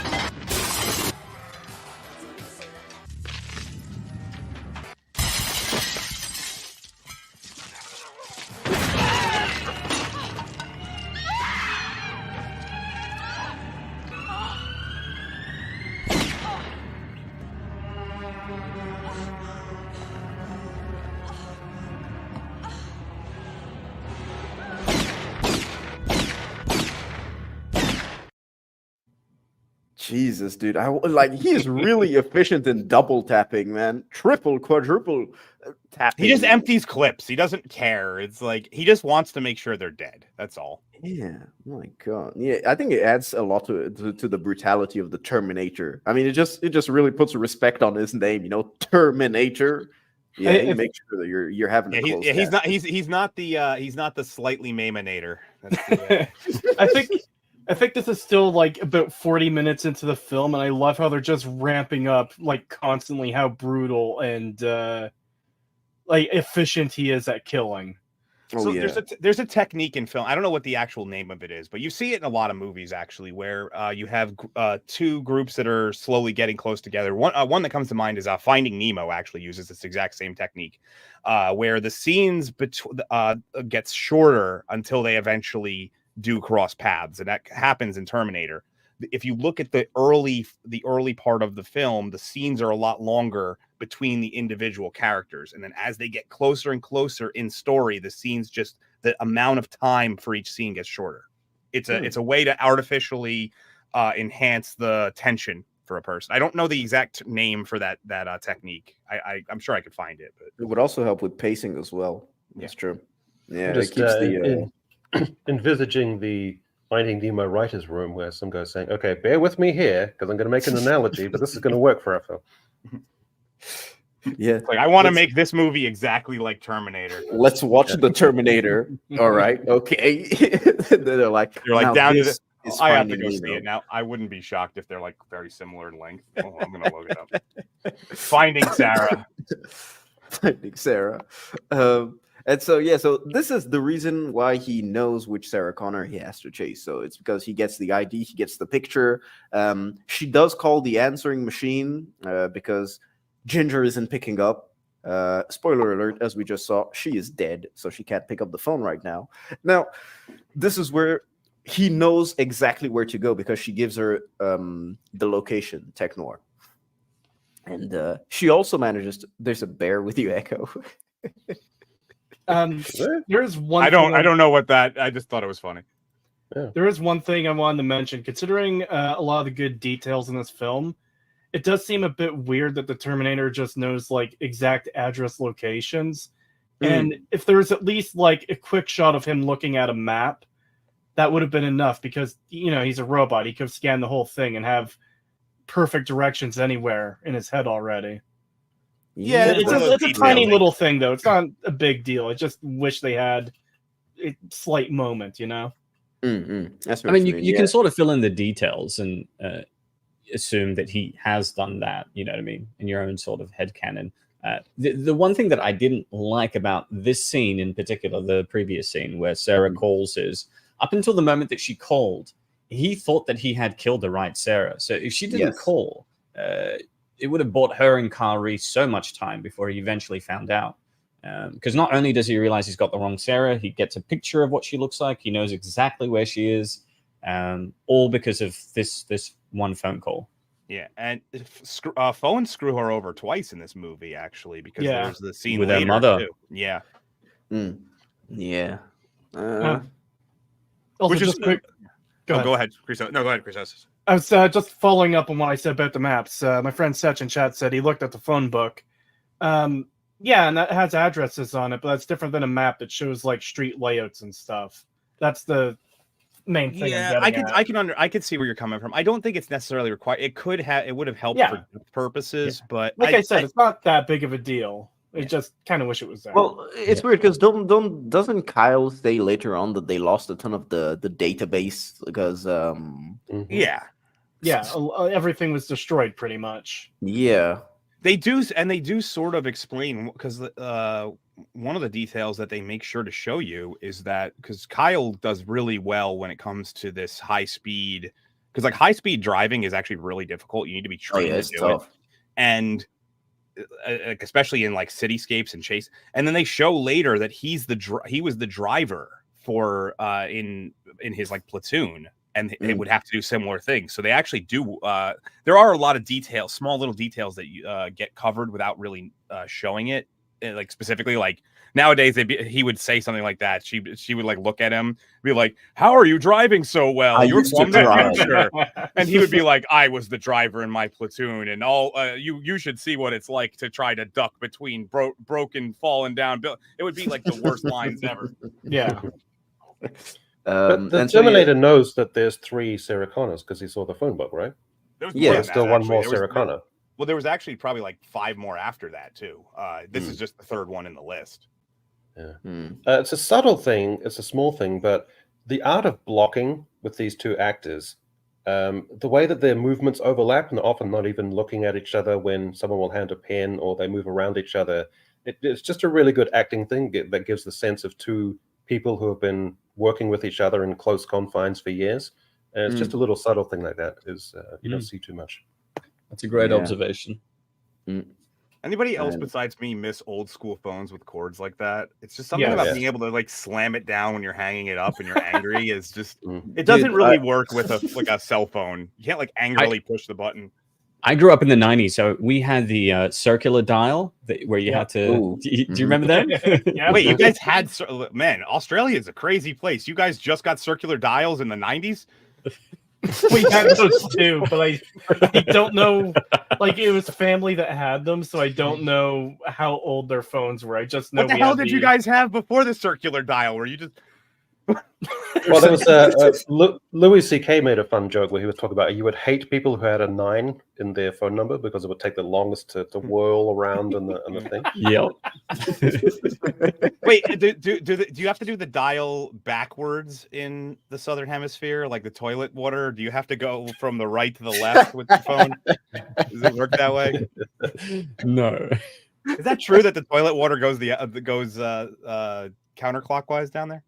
No, yes, and it's a strange moment for someone from the Southern Hemisphere where you come to America with your bizarre toilets where the water comes almost up to Oh your yeah, anus. we It's a love it. very We strange love thing. we love it when our we accidentally get wet for no reason.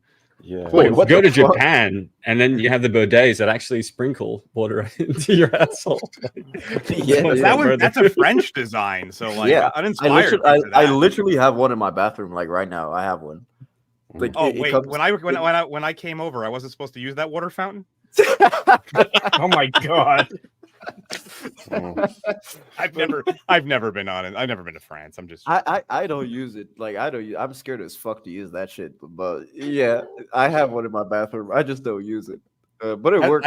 I just remember during like COVID and everybody was running out of toilet paper and people with bidets just felt like they were like first class citizens. They were like, you peasants in your toilet paper. I wash my asshole with water. Nia, there's that line from Crocodile Dundee where it says, "It's for washing out your backside." Remember that? Crocodile Dundee? I'm very disappointed that I had all my the God. Australians I've ever met. None of them sound like Crocodile Dundee. It's very disappointing. Or I guess the Crocodile Hunter. I mean, even the guy who played the Crocodile Dundee doesn't actually speak like that. Like, it's a caricature. Funny fountain. But yeah, so Terminator arrives at Tech Noir, probably the greatest club of all time, and Kyle Reese is also there. And I want to know how have Kyle got in because he probably just paid, man. I guess it was only $450. Yeah, How much that would be to get in now? the homeless dude probably had it in his pocket or something. But yeah, so we have a good old fashioned stare down. Well, kind of a stare down, a pseudo stare down. But it's it's a stare down between Sarah and Kyle right now. Kyle, he's staring at her, and of course the Terminator is staring at Sarah, and we get a good old fashioned shootout, which I do have the clip of. So let me play that.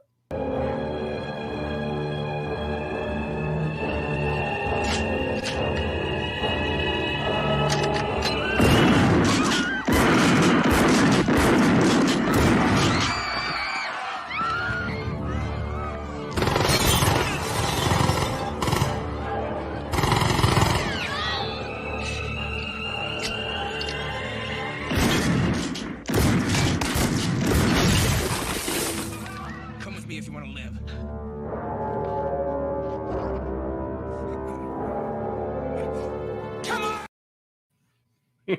Dude, I love the score that they play when he starts to rise up. It's so good. It's Oh, all man. like different variations of the main theme that they kind of use and different portions of it, which is awesome that they are able to recycle it like that. And the fact that he brought his lowest caliber gun, by the way, is a great detail. That he could, had he brought one of his higher caliber guns, had he been able to, I should say, he would have been. This would have been the end of the movie. It would have probably gotten through that woman's body and hit Sarah. But he happened to have his 9mm Uzi, which is the worst case scenario. Sarah was still alive but paralyzed, and so Kyle would have to drag her around, which would eventually lead to their deaths. Like the fact that he wasn't able to bring, I forget what the full rifle is that he has, that he wasn't able to bring that or the shotgun with him, is the only reason why the movie continues. And I think this is the first time that we get Terminator vision. Yes. In the movie. Yes. At this point, another element to that scene is that for a first-time viewer in 1984, you wouldn't have had any context for how indestructible the Terminator is. So it would have been equally surreal and macabre to see this figure get up again like some, evil creature. So it must have been pretty shocking for first-time viewers. Yeah, you're right there alongside Sarah Connor and the way that she reacts. Exactly. Yeah.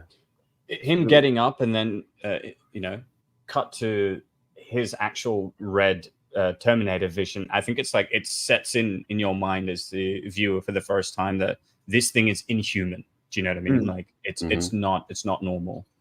And it's interesting too because there's because of the culture growing up with the Terminator in your mind. Once you hear the Terminator, you picture a robot, but it wasn't like that when the movie first came out. It's the same like The Witcher. You hear The Witcher, you picture a Witcher, but then you hear something like the word The Witcher before any of it got famous.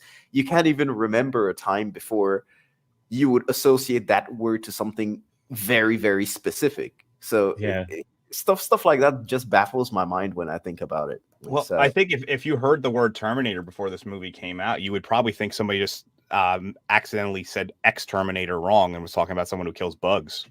Yeah, it's really weird. Stuff like that just fascinates me. How pop culture has shifted the definitions of stuff just to the point where you hear the word and you perceive something and you just can't perceive something else originally. It's really cool. Before we move on, I had a bit of trivia about tech noir. So that was sort of Cameron and Gail Ann Hurd's way of incorporating the two styles of filmmaking genres that they're trying to blend. But a technical production note, like when they were making this, they shot this, I think, over 1 or 2 days. And on the second day, when they moved to another location, there were people lining up to enter because they thought it was a real bar, and the production was so like in debt they'd run out of money that they were tempted to open up the bar for a couple of nights. So yeah, I thought that was hilarious. This vodka is really, really watered down. You guys should get some better stuff. And the scene that when they're chasing this, I know, like, I don't want to get too far ahead of us. So, like, what scene where they're chasing? Like, this right here. Go ahead. Anyways, all of it is going to be the clips and slides. So talk about the scene. Well, do you have the clip for it? Because if you have the clip, I'll say it afterwards. I'm just thinking before we do that before this, what is the precedent before this for a terrifying on-screen monster? Is there anything that would have been like this? Doesn't this take this to a new level? Like Dracula, I would say that, Frankenstein. Well, Alien came out a few years before this. Alien was what, 79? Yeah, I suppose so. Yeah, but that's kind of different in terms of a different species. But this, in terms of what we would constitute a monster, O.J. Simpson, which has human elements, I guess. Yeah, I guess. No, that movie would probably come out after. No, I guess anything serial killer related would have been considered. Yeah, it probably would have been like the slasher flicks of like Jason and stuff like that would have been the thing, because weren't those all late 70s, the first ones? Early 80s, very early 80s. But this is like the first time you kind of see the Terminator slowly being stripped of the humanity that has the artificial humanity that's been put around it, because his hair burns, his eyebrows burn off, and he looks weird now. And he jumps. Nightmare on Elm Street 2 has the best nightclub scene.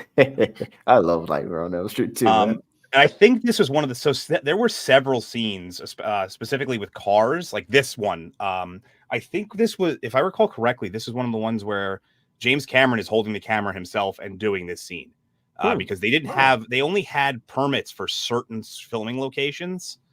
And so some of the scenes were filmed one shot. They had one shot to do it, and they had to get it like perfect, because they as soon as they were done with it, they were like, they could have been arrested for filming in the area. Yeah, so proper guerrilla filmmaking. Yeah, I think this was one of those scenes, if I recall correctly. Huh. Oh, man, but yeah, so they managed to escape with the Terminator punching through the windshield, almost grabbing Sarah. But he was probably on PCP. Terrifying. Yeah, he was probably on PCP. What was unique about Arnie and doing the stunts for this film and Conan was that he was so huge, there was nobody else that could double for him. So he had to do all the stunts himself. He also wasn't a huge star, like in terms of like this like star level yet. So like it was a little easier to ask him. A couple years after this, it's a lot harder to ask him what he's now put together. Well, because insurance and stuff gets involved after once people have star power. That's the big issue. That's a huge reason why Tom Cruise produces all of his movies, because if not, insurance wouldn't allow him as a normal actor if he wasn't a producer, which is why everything has to go through his production company. So to this day, well, nowadays, it's incredibly hard for actors to do their own stunts, even if they are 100% capable of doing so. They're trained, or maybe they have a proper background or anything. It's very hard for them to do the hard stuff because insurance just will flat out say no. And so they won't be able to do it. Back then, it was just fuck it, everyone does it. Yeah, well, that was that was the Wild West days of Hollywood too, where no one gave a shit about their own life. But I love the cop that they sees them run him off the road. 1L19 is his number. That's actually what he's saying here. He's 1L19. I'm gonna need this, and then Arnold gets up and starts walking to him, and he just called in an ambulance. He's like concerned for this guy, but his immediate reaction to this guy who might be dying, in his mind, is to reach for his gun. I'm like, that's the most American thing possible right there. Like, if you look closely, like, he's calling in an ambulance, and the guy, he just perceives this as a human. He doesn't know what's going on. And he's like, no, I better grab my gun. He goes from, this guy might need my help, to he's resisting arrest within like a split second. Yeah. Oh man, and yeah, I mean, this really, really, really cool car chase ensues. I think the action is really good because everything is just on screen. You can tell that they're doing it for real. So at this point, go ahead. I just want to mention too is you mentioned the soundtrack a few times. I like it during these chase scenes in particular because it gets really discordant with like the synth or whatever they're using, and it's kind of like almost techno sounding, but it's still like I really like it. Dude, I hate it. I go totally the other way. It's horrible. It's just, you picture one guy with balding slick back hair with just one synthesizer going. It's terrible. It's chain smoking while he's recording it with the screens on. That's kind of what I mean, though, is I like it because it's weird and bad. It's not like, I'm not going to sit down and listen to it to listen to music, but for what they're showing on screen, I feel it fits because it's this. It's dirty, it's grimy, it's not clean, and it complements the film. To your point, Echo, though, this was Brad Fidel. He did all of this in his garage, and he had to do it manually. He didn't have all this modern equipment to be able to cut things, layer things. It was all like one take. So it's not far removed from Troll 2's kind of soundtrack. You know what I mean?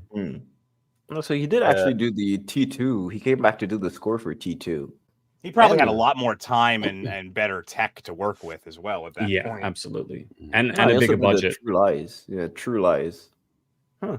All right. So this is one of the best delivered exposition scenes of all time. Think of the things that he's got to transmit to this character and to the audience and to make it believable and not sound like the most patently ridiculous things in the world. And he delivers it. So it's a great little job he does there. Yeah, it's always great when you have exposition that is forced. When I say forced exposition, I mean the character is literally forced to tell the other character what's going on for them to understand. Required exposition, because forced exposition has like a negative connotation. Required. Thank you, Dark Hour. Yeah, required is the better word. Required exposition is something that I find fantastic. But people, like writers nowadays, is just like exposition for exposition's sake. Let me see. It's like he mentions I'm not sure. I don't remember if this is because this is all he does. Two explanations, one, and then a little bit later, he in the same car chase, he does another one. And he mentions the 600 series. I'm going to pull up a picture. The rubber skin. But he says that they have rubber skin. They were easily identifiable, and then after that, they had the T800s that came out, the new model from Cyberdyne Systems, and that's how they were able to basically take over the rest of the remnants of what was there because it was because they were all underground and the HKs were just too big to get to them. Essentially, the HKs were basically giant tanks, and they couldn't get underground. One thing that there's one line here that's always bothered me, and it's because it's just I don't know if it was the delivery or the fact that it was even written this way, but she says, he goes, it's a cybernetic organism, blah blah blah, all that stuff, And she goes, they can't make things like that they can yet. make things like that yet. Yeah. And I don't like the way that line is written. I never like when somebody implies that something. It reminds me of the scene from Austin Powers 2 where he asks for $100 billion and they laugh at him and he goes, "This is 1969 and we don't even have that amount of money yet." It almost takes you out of the film, right? Yeah. Like she's aware that things will be existing in the future. Like, yeah, I feel like if she just said that's impossible, it would have worked a lot better. Yeah. Well, not even that. Just say that I don't understand what the hell you're talking about, because she is just a waitress. They don't really establish that she has knowledge of computers or anything like this. So this would basically be 100% gibberish, even if he's using proper technical terms that exist at their time. She would just be like, "What the fuck are you on about?" You know. But I deliver. I bring steak to people. What are you? The reason they had her say they can't make things like that yet was so it paved the way for his next line, which is not yet, not for about 40 years. Are you saying it's from the future? And then he says, one possible future from your point of view. I don't know tech stuff. So this is what the T600 looks like. At least one interpretation of it through the years. Let me see if it'll switch over to. No, okay, I have to reshare it. I didn't share it properly, but hold on, I'll do another one in a second. There's another picture here. We see it in Terminator Salvation. Yeah, right. Kyle Reese and the T800 are fighting it. They defeat one. So like they aren't as well put together. First of all, they're not made of the hyper alloy that would go on to become the T800s. They're just made of like standard steel and titanium and stuff, things that could be broken by modern, like what we would call modern weapons right now, not anything required for futuristic. Just thinking on that, though, that must be terrifying in that setting of you're fighting the robots and suddenly they're sending robots after you that are obviously not human but are trying to look human. That must be a terrifying moment. Like, oh shit. That is true, yeah. Oh man. Yeah, I never actually concepts in this movie. So I never watched the Sarah Connor Chronicles, only because at the time when that was on TV, I was training a lot. That was during the height of my competition days, so I didn't watch any TV. Did anyone here watch the Sarah Connor Chronicles? It's the one with the Mama from Dread, right? Yeah. Lena Headey. I thought it was fine. I saw a few episodes when I was in high school, but it was very difficult to get hold of in Australia. So there's one scene that I've seen like multiple times. Let me see if I can find it, where I like always laugh whenever I see it. Hold on, I'll see if I can find it on YouTube. All right. I like it is something more horrific, isn't it? Those early prototypes. You're being assaulted or killed by some sort of horrible approximation of a human on its way as a prototype. That's pretty ghoulish. Yeah, it's like really, really scary too. Well, we do get a glimpse of them later on. Well, with the red eyes and stuff, it's sort of the T800s, but still they look like that during the assault, which I do have a clip of later on. But yeah, the car chase continues because right now when he's delivering the exposition, they've stopped to, if I remember correctly, it's to change cars. Yep. Yeah. Because this one's all beat up and it's been identified. Yep. I found that clip. I'll show it a little later. All right, no problem. And so so the chase ensues, and man, this chase is magnificent. This I really like this screen grab, man. Just you can see. Look at that. Yeah, it's great. Unfortunately, I no longer have my sound bites. Soundboard, yeah. Soundboard. By the way, she's deaf now. Like she wouldn't be able to hear for like probably at minimum a few days properly. A shotgun going off next to your head like that, oh my god. A handgun going off next to your head without any ear protection will give you tinnitus. Man, this is for a low budget film. For a low budget film, this is incredible, man. This whole scene. Oh, a low budget film without permits that they're able to shoot this. It's just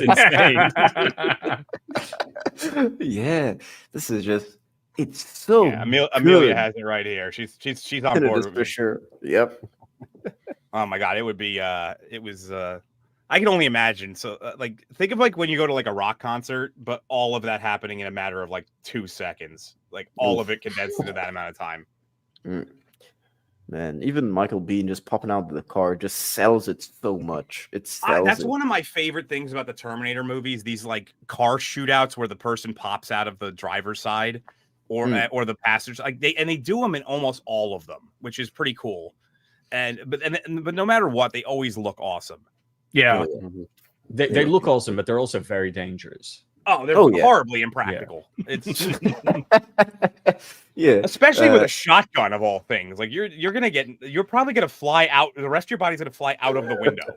Oh, the kickback is insane. I used normal shotguns and automatic shotguns at the rifle range, and the automatic shotgun, the kickback from that thing is just insane. Unless you're a fairly large individual, it will move you. I'm 6'1", about 220 when I fired, like 215, 220 when I fired a shotgun, and it moved me back several inches. Michael Biehn, not even close to my size, and he would fly out of the window. Jesus, he'd fly out the window, dude. Yeah. Jesus. Don't forget that Arnie's supposedly on a motorbike in T2 while he's well, he's a machine with a lot. He weighs probably about 600 pounds, so there's a difference there. Oh yeah, Arnie is probably. I love the way he reloads on the motorbike in T2. The 12, the 12. Yeah, the twirl is so good. You know, he almost broke his fingers during that. I can imagine. So there was two, and if you look closely, you can see them. There was 2 different Winchesters, and the standard one he uses throughout most of it has just this like regular size finger, hammer, whatever that thing's called, the reloading hammer. Yeah. The one that he uses on the bike has this much larger one that he could twirl on his hand. And when they were filming, he grabbed the wrong one, and his fingers got twisted inside of it when he went to go do it, and almost broke his fingers. Yikes! Damn. Yeah, man. Well, Arnold's a tough motherfucker, man. His fingers probably have muscles. It's not the trigger, Amelia. It's the reloading, the cocking hammer that's underneath the Winchester. So right now the cops basically arrest them because she says that the cops will kill you if you go out with a shotgun, which it's America, so they 100% will gun you down. I mean, they'd be shooting at him already in America. Oh yeah, just the sight of the shotgun. Just the fact that they have probable cause to shoot him, they'd just be unloading on this car right now. No, yeah. And so they look, and the T-800 is gone. He will be back, of course. I know. I've always wondered how the hell he got away, because they show he's like limping when he comes out the first, because he goes and fixes himself, and he got away with nobody noticing this 6'5" like hulking individual getting out of a car. He got out to the right of this officer because you see there's another car there, and down the end of that there's sort of like an exit to the left, and the moment the police cars came, they were like focused on Sarah and Kyle. So yeah, it does strain believability, but I buy it. I'm fine with it. I don't mind it. It's not one of those things that takes me out. I've just always wondered how he got away. The other issue for me is the fact that he doesn't go after Sarah Connor, even though the cops can't actually do anything against the Terminator here. I think he was out. True. He was injured though. He was injured. He couldn't see. Remember, he can't see right now properly. Yeah, but I mean, she's also like 5 feet away from him. This is the closest he'll ever get to her in this movie, aside from the very end. Well, that is a good point, because technically he could just kill her, and he doesn't care if he dies after he kills her, because he's killed her, and he knows that he 100% knows that it is this Sarah Connor because there's Kyle Reese with her protecting her. So it's that is a good point. Well, and he also knows what she looks like now too. Mm-hmm. Well, actually, he might not know that. To be honest with you, he wouldn't know that Kyle Reese is from the future. Yeah, he doesn't know who Kyle Reese is necessarily. And on top of that, it's like this could just be a guy who's protecting this woman. It doesn't necessarily. He's just hyper focused on her, not because of that, but because she just happens to be the next one in the list. He works as a computer. He's systematic. He can't go to the next one until she's dead. Yeah. guess. I I mean, don't know. I think that he would. So there's a line in the second movie. So it really depends on how you interpret the second movie. So in the second movie, they have where you can switch him to read. So there's read only and read and rewrite mode. You can switch him to rewrite mode. He can't learn anything as the in his default programming settings in read only. So unless you change him over to be able to write new program, there you go, Amelia, to write new programming, he just has to operate within the parameters that he's given. That was intentional by Skynet because they didn't want the T-800s to turn on them. Yeah, yeah. It's they have the theatrical version. They got rid of that scene because they were able to cut it in such a way that it just the lines made it work. But there is a whole sequence in the second movie that was removed from the theatrical cut where they open up his CPU, they take out the chip, and they hit a switch, and now he can learn new things. So he's only operating within the parameters he was given. Yeah, okay. Well, James Woolard says, wouldn't the T-800 know that Reese is from the future because they opened fire on him in Tech Noir, i.e. Reese knows he's a Terminator? Not necessarily. He could have just been a guy who saw someone pointing a gun at someone. Yeah. Yeah. He could just be like a threat, that's it. Like, I'm not saying he doesn't necessarily know this, but it's not a given, is what I'm saying. It's not 100%. It's a maybe. Yeah, it's a maybe. It's a hard maybe. Bear in mind, I was told a lot during high school. Kyle Reese was sent through the portal after the Terminator. So the Terminator went first. He has no idea that Kyle was coming after him. Maybe he can sort of deduce that he might be from the future, but all he knows is that this guy is protecting Sarah. He doesn't know why. He's an obstacle for him. That's it. Now, of course, Sarah is taken in by the cops. Traxler. I love Traxler, dude. And we have our Dr. Peter, who is in the right corner over there. And he is a... Dr. Peter Silverman. Get it right. Yeah, Peter Silverman, man. Peter Silverman. He's a criminal psychologist, and he's basically sent to see if Kyle Reese is crazy or not, if the story he's telling is true. Now, we cut back to the T-800 doing some nice little reparations, man. Good stuff. You mean? Never mind. Reparations. Reparations is what African Americans want. My bad, man. It's the French movie. I was about to be like, I didn't realize that this movie went that deep. The Terminator back to fix some things. Like, hey, we're gonna fix some social injustices while I'm here. My bilingual mind fucked up. I'm here to kill Sarah and also stop slavery. This country was built on labor that was not paid for. Just like the future. Yeah, great prosthetics, man. Adam, great to see you in the chat, man. Hope you're having a great morning, dude. Yeah, Stan Winston did amazing with this. Yeah, it is. It's really good. I love how they kind of use the fake hand basically the entire way. They sort of do what they did with The Thing, where they have the jump scare with the blood sample, where in his hand he uses the fake hand the entire shot, so that when the jump scare actually happens, you're not really expecting it, because you don't see the jarring. How do I say this? Well, you don't have the jarring aspect of a real hand and then prosthetic hand, because sometimes it is quite visible, especially back then, and especially today with the upscaling and the 4Ks and stuff like that. It's way more visible. And yeah. And now, of course, they're interviewing Kyle, which is probably one of my favorite scenes of the movie. Actually, I really like this scene. What do you guys think of it? Great scene. I think it's fantastic. Silverman is cynical and somewhat patronizing. He represents the institutional disbelief in extraordinary events. He openly just dismisses Reese's accounts, and you sort of understand why. The future war and Skynet as paranoid delusions. Failing to grasp the reality of the situation. And the icing on the cake is the fact that when he leaves the police station, he looks into his pocket just as the Terminator comes in. So he doesn't see the Terminator at all. Yeah. Yeah, it's true. He never sees him, and he misses one of the worst massacres probably at this point in history. And he does say one line that is probably the most his most important line is that this paranoid delusions, he doesn't require any shred of proof. I can make a career on this guy, and he does make a career not directly on him, the actor, because he's just like a low level criminal psychologist, like a guy who works for the later he's a full on like runs a hospital.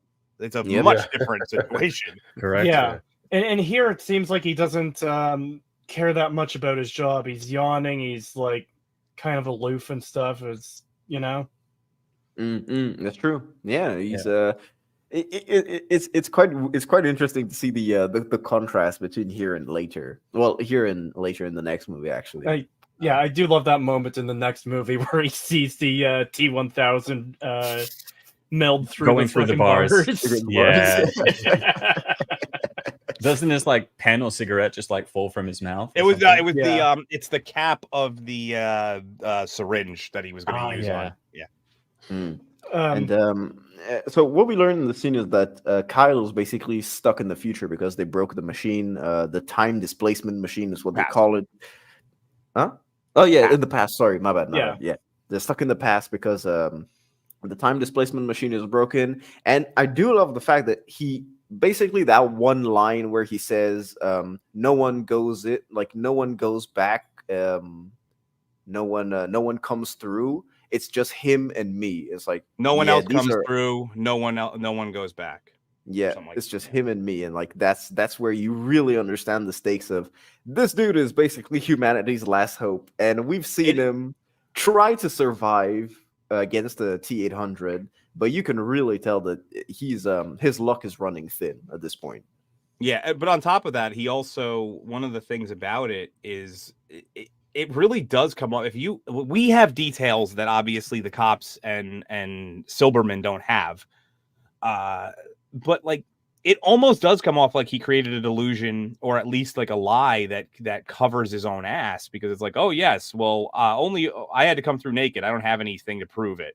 How did this machine come through? Well, it has living tissue. It almost sounds like something somebody would make up on the spot. Yeah. If we hadn't seen the Terminator, we'd be on the side of the police and the psychologists. Oh, for sure. And so we get some more grim stuff now. If you look closely, you can clearly see that his eye is being pulled out. It is some good, great, nasty stuff. Hey, ladies and gentlemen, some body horror. I like it. This fake head took 6 months to create, by the way. This one? Yeah. I watched a video on this once about the making, because there's like a whole like sub field of prosthetics that are specifically Arnold heads from movies. It's happened so many times. It's like it's happened in this Total Recall, like multiple times they've had to make Arnold prosthetic heads, and but this one specifically took 6 months to make. Man, this is kind of one of the places where you see the age of the film. You don't really see it with his hand, because the hand is but this one you can kind of see it. Well, you more than kind of see it, actually. I feel like they could have put more lighting on here. They could have put half the face in shadow. They could have, done a bit better there. But they did good. Look, the sweat looks okay. It's not bad. I don't know. It's just the jarring contrast between when you see him and then when you see his real face. That's the thing. Yeah.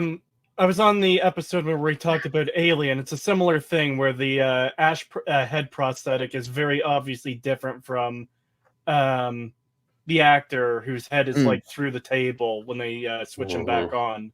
Yeah, there's that 1 or 2 seconds of Ash looking like with a weird, goofy smile when he gets unplugged. Yeah.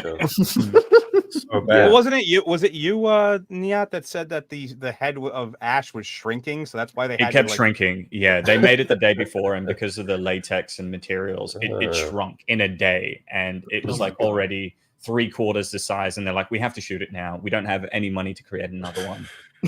So they just dealt with it. And then of course he puts on the sunglasses, which aren't iconic now, but do become even more. Well, they do become properly iconic in T2, of course. And so what they're doing is they have Sarah, who's watching they're watching the playback basically of the interview that he had done with Kyle, and they're just saying, yeah, he was on PCP. They're all giving they're talking about the Terminator being on PCP. They're talking about basically their real world takes on the situation because they have no actual evidence to base, except for maybe the huge shootout, but it could have just been a madman. And the Terminator gives us a little visit, and we get a proper iconic line and a proper entrance from the Terminator, which I shall play.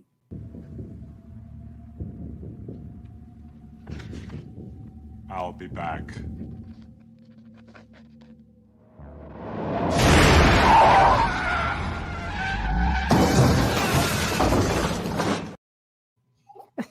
He came back. So famously, Schwarzenegger argued a lot with Cameron because Schwarzenegger's opinion was that a Terminator wouldn't use contractions. A Terminator would say, "I will be back." And so he argued about that for ages until Cameron just finally said, "Look, I'm the director," and turned out to be right. Yeah, I think Cameron said, "I don't tell you how to act, don't tell me how to write." His response. Well, I do love the escalation of things in this scene because the Terminator comes in. The first thing he says is, "I'm a friend of Sarah Connor. I was told she was here. Could I see her, please?" And then he's like, "No, you can't see her. She's making a statement." And then he's just like, "Okay, I'll be back." And then he just rides a car. My favorite thing is that he eyes up the whole thing. He's like, "Yeah, I can probably get through this with a car." He's like, "It's glass. I could fuck it up." I also love the fact that if you look close, it's only for like 2 frames, but you can see the mannequin body that they put in the place of this guy because it doesn't move. It just like it just flies back without any kind of movement into its body. It's if you play it again, and look closely, it's hilarious. Well, let's do it. Let's just do that. Let's play it. I'll be back.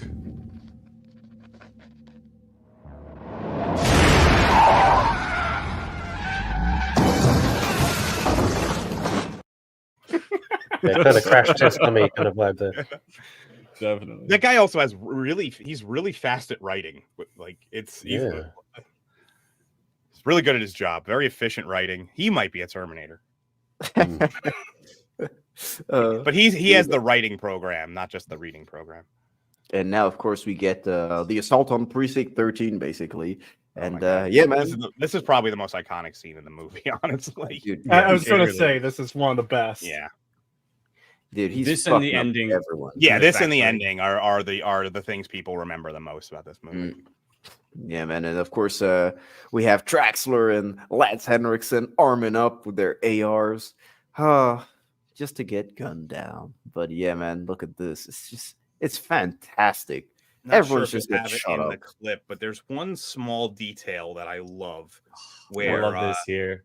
Yeah, where somebody's shooting at him, and they miss one of the bullets, and the window behind him shatters, and it's a detail that they do in Terminator 2 as well. Oh, I do have it. Yeah, I do have it. Yeah. It's in the next clip. Actually, it's in the next. Okay. Clip. Okay. Normally we'll see. Yeah, ladies and gentlemen, look at this fucking. That is the best shot you've ever taken, and unfortunately, it's ruined by this stupid StreamYard. Yeah, we got a pleasant smiling duck in the corner of this otherwise exquisite shot. Listen, man, he look, it's Arnold. He's playing Duck Hunt. Boom, there it is. I was gonna say he's using Duck Shot.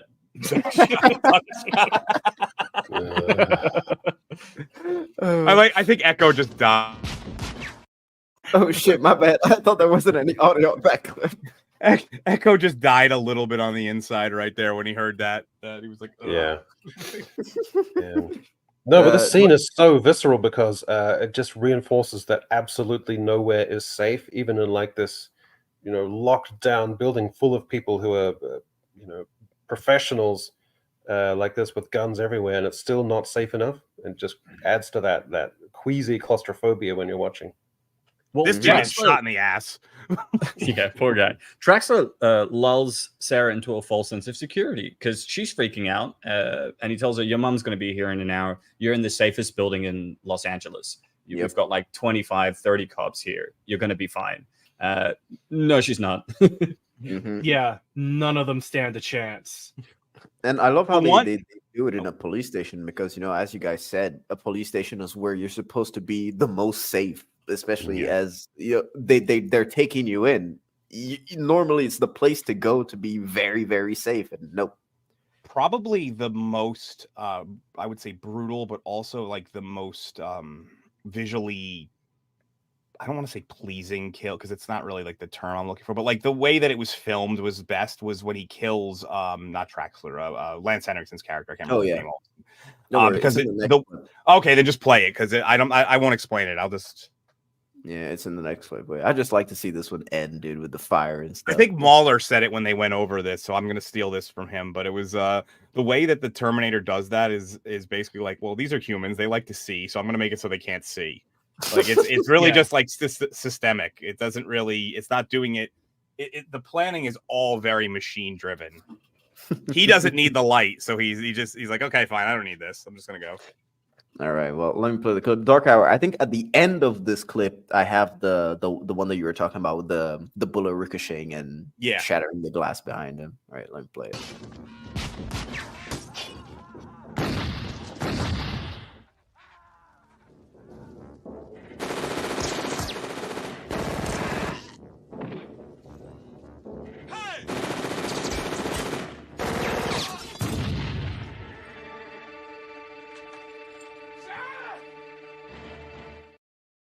It was at the beginning. It was at the beginning. Yeah, it was the first one. Yeah, man. Yeah, that and the kill of. I only remember Trexler's name. I never remember. It's Hal Vukovich, Lance Henriksen. Yeah, that's probably why they don't say it. I don't remember that shit. Did I just say Lance Henriksen? But the way that it's like the 4 shots from the rifle and then the shotgun, it's like a staccato way of doing it is really cool. It is really, really cool. So now, of course, Kyle Reese and Sarah Connor escape once again. Another cool shot with muzzle flashes. You don't see real muzzle flashes. Arnold did a lot of practice with the rifles. That's why when he does the like stripping of the rifles or like the reloads, they look really realistic and really like efficient because he practiced like religiously on getting it perfect. And also, just in terms of the sound mix, the percussion of the bullets has got a real low end thump to it, which is great. Yep. Absolutely. Yeah, you were about to say something. Yeah, he worked with a special forces instructor for this film, and his knowledge of weapons and how to handle them and use them only increased over time. Because after this, he did Predator, and then obviously T2 as well. Yeah, after a while, he was probably almost as good with. I mean, granted they don't use real bullets and stuff, but he was probably as good as you can be without using real live firing. Yeah. Well, in Predator, didn't they use live for the one scene where they're tree scene, right? Yeah, the trees being shot. I think they use real rounds. Other than that, I don't think they did. Which I don't know who thought it was a good idea to give Jesse Ventura live ammunition. Americans. Yeah, that scene goes on gloriously at least 20 seconds longer than it needs to. So, yeah. Nadia's checking in to make sure that Nadia is progressing. Far enough. Nadia. Yeah, so after this stream, I'm actually going to be on Nadia. We're on Nadia's channel. We're going to be ranking every. He's going to be on Nadia. He's standing on her shoulders after this is over. I'll be taller, of course. Hey, listen, I am a cat. I can sit on people's shoulders. But yeah, I'll be with Nadia and Vex and a few others, and we'll be checking out. We'll be ranking actually the horror movies of 2024. So that'll be really cool, and that'll be right after this stream. Now, yeah, of course, we have a nice little moment with Kyle and Sarah Connor, which I love these small moments that they have. They only have 2. So it's this one and then the one just before they have sex, which I kind of have a problem with the second one, with the latter, but this one is they should just go right into it. Hobo pants and all. Well, I thought this was funny here. Pants, yeah. This moment was hilarious to me because she's like shivering, and he's just like, "Oh, you're cold," and you'd think that he'd take the jacket off and give it to her, but he's just like, "No, I'm just gonna hug you." Would you like my pants? And then she's like, no, that's okay. I don't. So one of the things that he has the now. Okay, I'm going to preface this. He has the bullet, wound, and she has to dress it. And he's like, yeah, it's not a problem. And she's like, you were shot. There's during one, I think it was my very first competition. I obviously didn't get shot, but I took the guy I went against had not trimmed his nails properly, and he gashed my face wide open. So somewhere I wish I would have found it somewhere on the internet. There's me on the podium with a medal with just gushing blood down my face. Oh my God. And I didn't realize it at the time when I stepped off the mat. They were like, hey, you're bleeding. I was like, I am. And it was just from my eye, like my left eye, the very corner of it to about like halfway to my ear, just had this huge gash in it. And any wound to your face automatically bleeds a lot, but especially in an athletic situation, it's pumping blood a lot faster. And it was just, I wish it just goes to show how masculine you were. Did you respond when they told you were bleeding? Did you say, I ain't got time to bleed? I wish I would have thought of that shit, to be honest with you. But I just, it's the closest I'll ever have to like a really truly badass moment. And it was just, but it's not like I got shot. I literally took a toenail to the eye. It's like the weirdest thing ever. So after their conversation, we do have a sort of is it a this is the flashback sequence. It's a flash forward, I guess you would call it. Yeah, flash forward sequence is awesome in every way. TV in the future. Heartbreaking to see the girl like where we're like enjoying modern amenities and everything. People are like struggling to eat. She's watching like a fire on the TV. Yeah. It's just so heartbreaking. Considering the fact what Nihat just told me that they just got rotary phones in the 90s, I feel like this is probably what TV was like for you when you were growing up as well. Yeah. This is the only way you could get color TV at the time, dude. It's like this is like truly I don't know if you guys have it in your respective countries, but here we have the Yule log around holiday season, where it's like on the TV it shows you a fire for people who didn't have fireplaces. This is like this is the Yule whatever wads of paper I happen to have near me program. Well, our TV would just shut down at midnight. That would be the end of programming transmission until 7 in the morning. Huh. So no like proper late night television at all. It would just shut down completely. Yeah, and until we got American infomercials for some bizarre reason. American infomercials are the best. They know exactly how to like market to the insecure people still awake. It's fantastic. Yeah.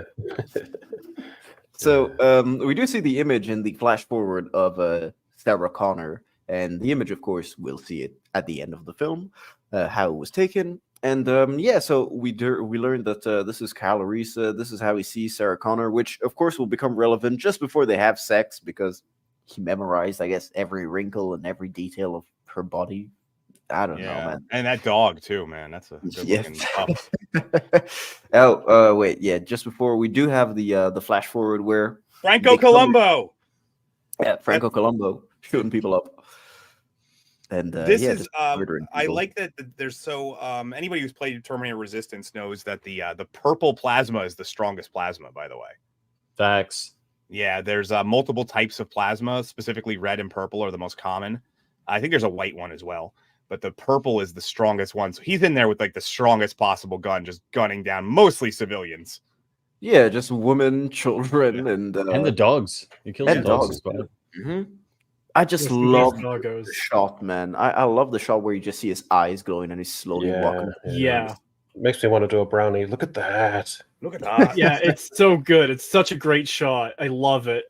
This is the type that is the type of aggression and anger that only the years of buildup from losing to Arnold every single time on Mr. Universe could possibly have. They didn't even use prosthetics. His eyes just actually he was just flaming on fire, just like, I'm sick of coming in second place to this motherfucker. Meanwhile, Lou Ferrigno's like, well, I'm at least the Hulk. So, like, do that. Well, funnily enough, this is the story that he tells her for her to fall asleep. It's like, or does He's she like, fall asleep? like here's my story. I'm gonna tell you a story about everybody getting murdered. It's a great story, and you'll love it. Also, there's doggies. She wakes up to the nightmare, doesn't she? Yeah. And she's like, I woke up to the sound of like dogs barking or something to that effect. Yep. And we get another shot of Arnold's head with some slightly aged prosthetics. That So we can see. it's either that because he's not bathing, so he's getting the body odor, or the skin might actually be dying. I've always subscribed to the second one. This skin is dying. Yeah. I love when he gets a knock from the landlord. He's like, "Hey, you got a dead cat in there or something?" And he goes through like all of the options. He's like, he picks the "fuck you, asshole." I love how one of the answers is "or what." Yeah. Please come back later. I was like, no, it wouldn't be that. It's like, fuck you, asshole. And yeah, probably one of the hairiest landlords ever. Yeah, this guy probably smells like a dead cat too. But the I would like to think that if Terminators did have pets, which they would probably choose cats. I feel like they would get along with cats very well. Nice little fact in American phones. 555 was like deliberately a number which would not register to anything, and so it crops up in films like in Ghostbusters when they put up that thing on the screen. Please call us. It also has the 555. Yeah, which apparently I need to start using in my actual videos because most recent one that I put out, apparently I am sending people to life alerts phone system. I didn't realize I did that. It was for a fake funeral home, so it kind of works. Like it was a long con joke that I didn't realize I was doing at the time. Oh man, I got to start using 555 apparently. So he gets the location, the mom's cabin, goes to mom's cabin, which I hope is not too far away. It's actually a pretty decent distance. That's one of the reasons why he can't get to them as quickly. Right, so he's doing his program. Basically, this is one of those things. He does the next logical step, thinking that that's where she might be. So goes there, and it's. I mean, I could tell you. So they're in. Let's see where they were, and it's in Big Bear, which is actually pretty far up in the mountains. So let me see. I'll get you the exact distance. Right one who's doing that. 2 hours 35 minutes. From 2 Los hours Angeles to Big Bear Lake. Damn. Okay, there you go. Yeah, so that's a decent amount of distance. I was gonna say, at the end, how Sarah rides off in a truck with a doggy, and it's the same dog that we see in the picture that Kyle has. Is it this dog? I think I think they just keep using the same dog. Yeah. They barely could have. It was actually just someone's dog on set. On set, probably. That's what I've read, that it was just like somebody's dog that was because they didn't have any budget to get like a trained dog, so they just were like, hey, do you have a German Shepherd? Yeah, here you go. Just have a random dog because we can't pay an actual actor dog. Can you imagine if all they could do was like a Chihuahua? On that note, though, I do want to point out the detail of Kyle going over to pet the dog, because we just got the flashback where we learned that, we use dogs to detect Terminators, and people would wave their hand in front of the dog so they would get a smell and realize, it's a person. Yeah, it's probably just his he probably just does that out of habit and instinct. Go on. Yeah, and it carries forward because later when we see the Terminator arrive here, the dog's barking at him, and when Kyle and Sarah drive off and the Terminator walks past the dog, it just barks at him like mad. So I do like that sense of continuity that they keep. Yeah. It's still it has to be deliberate too. It continues in number 2 as well. The dog is outside freaking out when it's at the 1000's at the house. Knows something's there. Yeah, dogs are perfect detectors. Fun fact, ladies and gentlemen, I actually grew up with 8 dogs. So a German. He's German a cat. Shepherd, So that's impressive. Yeah. I grew up with 8 dogs. From basically till as I was born to about 10, 11 years old.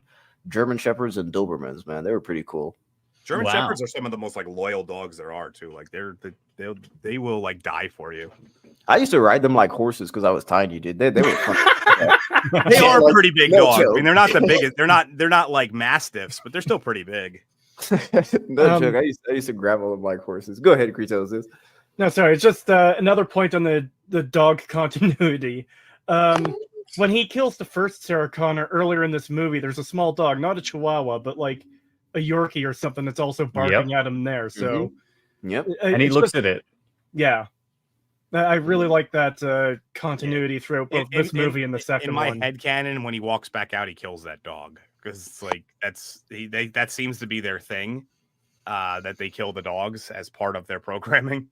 Well, yeah, I mean, the killing of the dogs, it has to be a utilitarian feature. Like it's something that they do to sort of progress to the next thing. Once he's killed that Sarah, I don't think there's any need.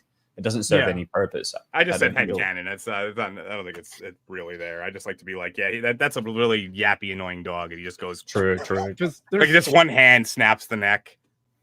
There's also that moment in T2 that I actually don't like, where the T-1000 does kill the dog, but that's after it's been revealed that. They took that out of the theatrical release specifically because people actually had a super visceral reaction to it. They were okay with all like the stepfather being slaughtered right before that, but the dog was just too much. Well, I don't like dogs dying in general, anyways. But my problem with it is more that it seems like petty vengeance in the way that it's portrayed, which seems outside the scope of a Terminator. Yeah. Well, that's No, part I of the see- I see reason what why you I mean. headcanon it, by the way, is because of that scene. Well, you're right. It does. It's kind of petty as well because it's like, oh, you're the reason they know that I've killed his parents, and they're not going to come here, so I'm going to kill you out of spite. The T-1000 Damn. does canonically have more.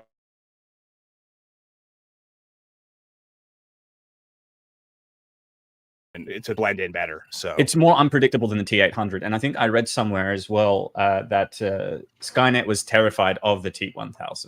Like, yeah, that's why they only made one. Correct.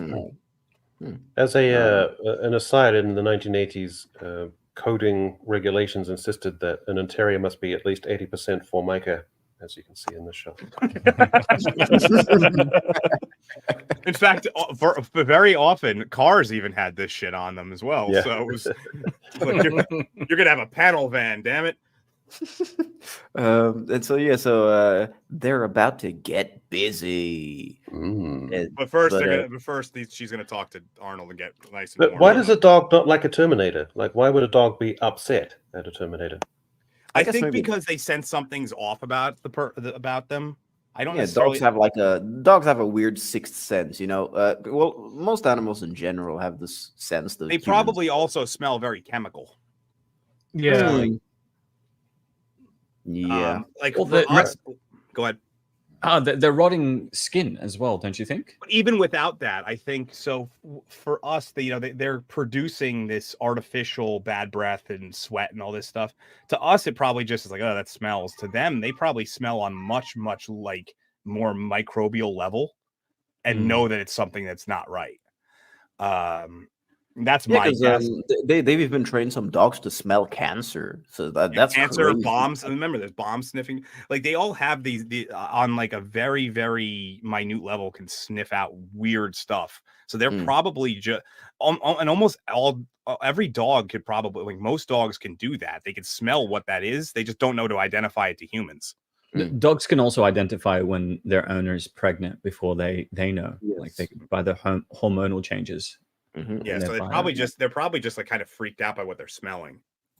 Yeah, they probably just don't know how to react, you know. And so it's a little bomb making time, just bomb making, bonding. I guess that's. Well, what this you is. could I mean, call this when I want to get busy, I often make plastique in my kitchen. So I bring over. Yeah. Oh, I have all the memes. Hold on. Let me move this Terminator clip that I have. This Terminator 8. That way it's not coming up. Hold on. Let me get Wait, what the hell? Is that Kyle Reese's six pack? I didn't realize he was that ripped. What the fuck? Yeah, dude, he's ripped, man. Yeah, Yo. I mean, He's he ripped. never ate any food. So Yeah, like he was on the cut the entire time. so here we go. Here's number one. That's the T1000. You know. Wow. Oh my god. This one I just found. This one's pretty good.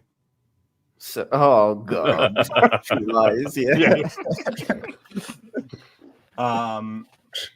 This one's pretty good too. I don't quite feel comfortable watching this with a bunch of dudes. I'm sorry. And then this is my favorite one. Zoom in a bit. Zoom in a bit. Oh, yeah, I'm sorry. zoom in. I can't read it. Oh, but that's just making it smaller. Hold on. It's not. Oh my god, dark hour. Just click on the image. There we go. That's the best I could do. It's Wait. good watching. Is anything good gonna happen? Oh man, man, people are really just discovering, I guess, sex. There was one that I couldn't find. It was from her in the second one when they throw the pictures down on the table and it's pictures of the sex scene. I couldn't find that one, but they're just fantastic. Yo, Jacob, great to see you in the chat. That man. was Hope like you're doing recent good. though. That's a very recent meme. Like that just started in the last few weeks. Maybe because we were coming up on the 40th anniversary. People were making fun of it. We're watching it. Yeah. Yeah, maybe. And yeah, man, while they're having sex, Arnold's out here looking cool. So one of the Well, he's looking to interrupt the lower lip suckage. So, so Well, I would just what like do to you guys point out, think of, odds are this didn't take very long based on several factors. So this was probably a pretty quick, let's get this done with kind of moment. there was probably a lot of foreplay involved. Sarah's taking Kyle Reese's virginity, right? Because he's never had sex. In the future, like He mentions that right before this. He asks if he's ever basically like, have you ever been with a woman? And he's like, no. They're all just fighters out there. You're the hot one I want. Yeah, it's also weird where he says because this is we're literally looking at John Connor being conceived right now. Like this is it. It's weird because the way that he describes it is that he volunteered it because he really wanted to meet Sarah Connor. He fell in love with her from the picture that we had shown before, which we'll see later on. And do you guys think that Sarah just needed to have sex or something? I don't know, man. So, remember, she was supposed to go on a date last night. Yeah. All right.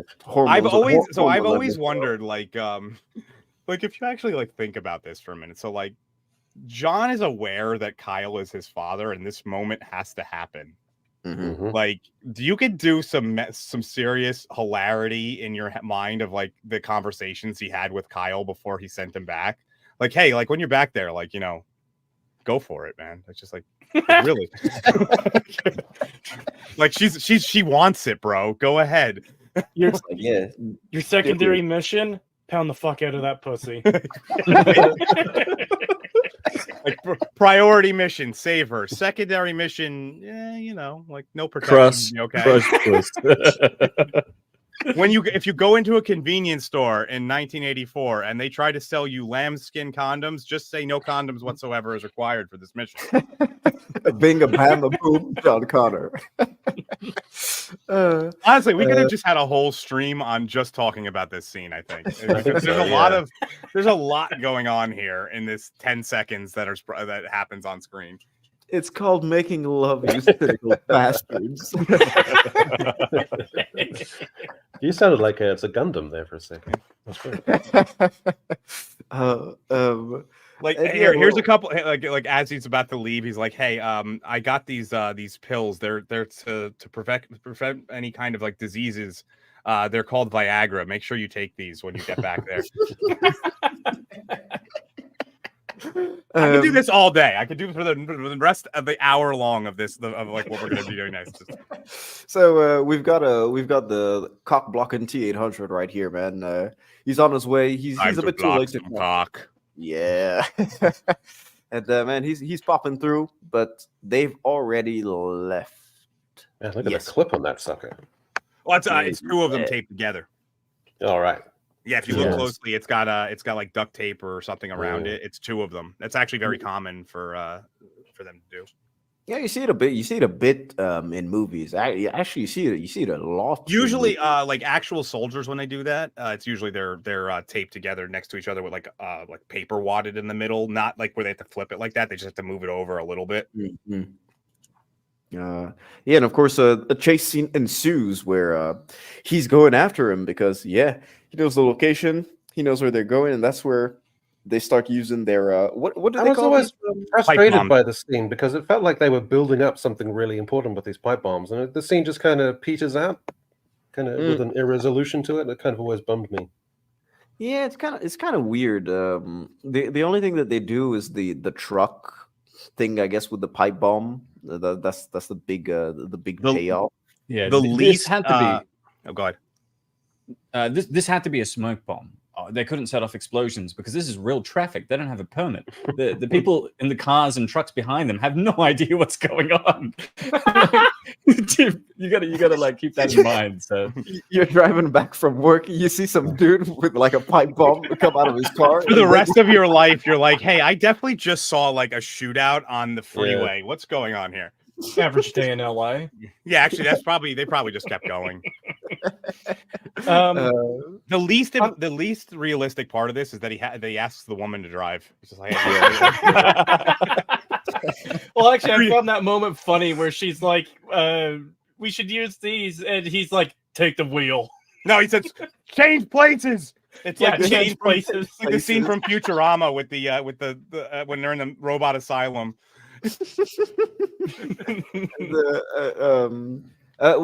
So one thing I wanted to balance back on what Eka was saying with the pipe bomb stuff, I actually thought that they were going to make a bigger fuss about the motel stuff, because I thought we were going to have a No Country for Old Men type situation. Yeah, I know what you mean. Yeah. That would have been great. Well, I mean, what we have is already great, but man, that would have been really, really cool. Because No Country for Old Men, that motel scene is fantastic.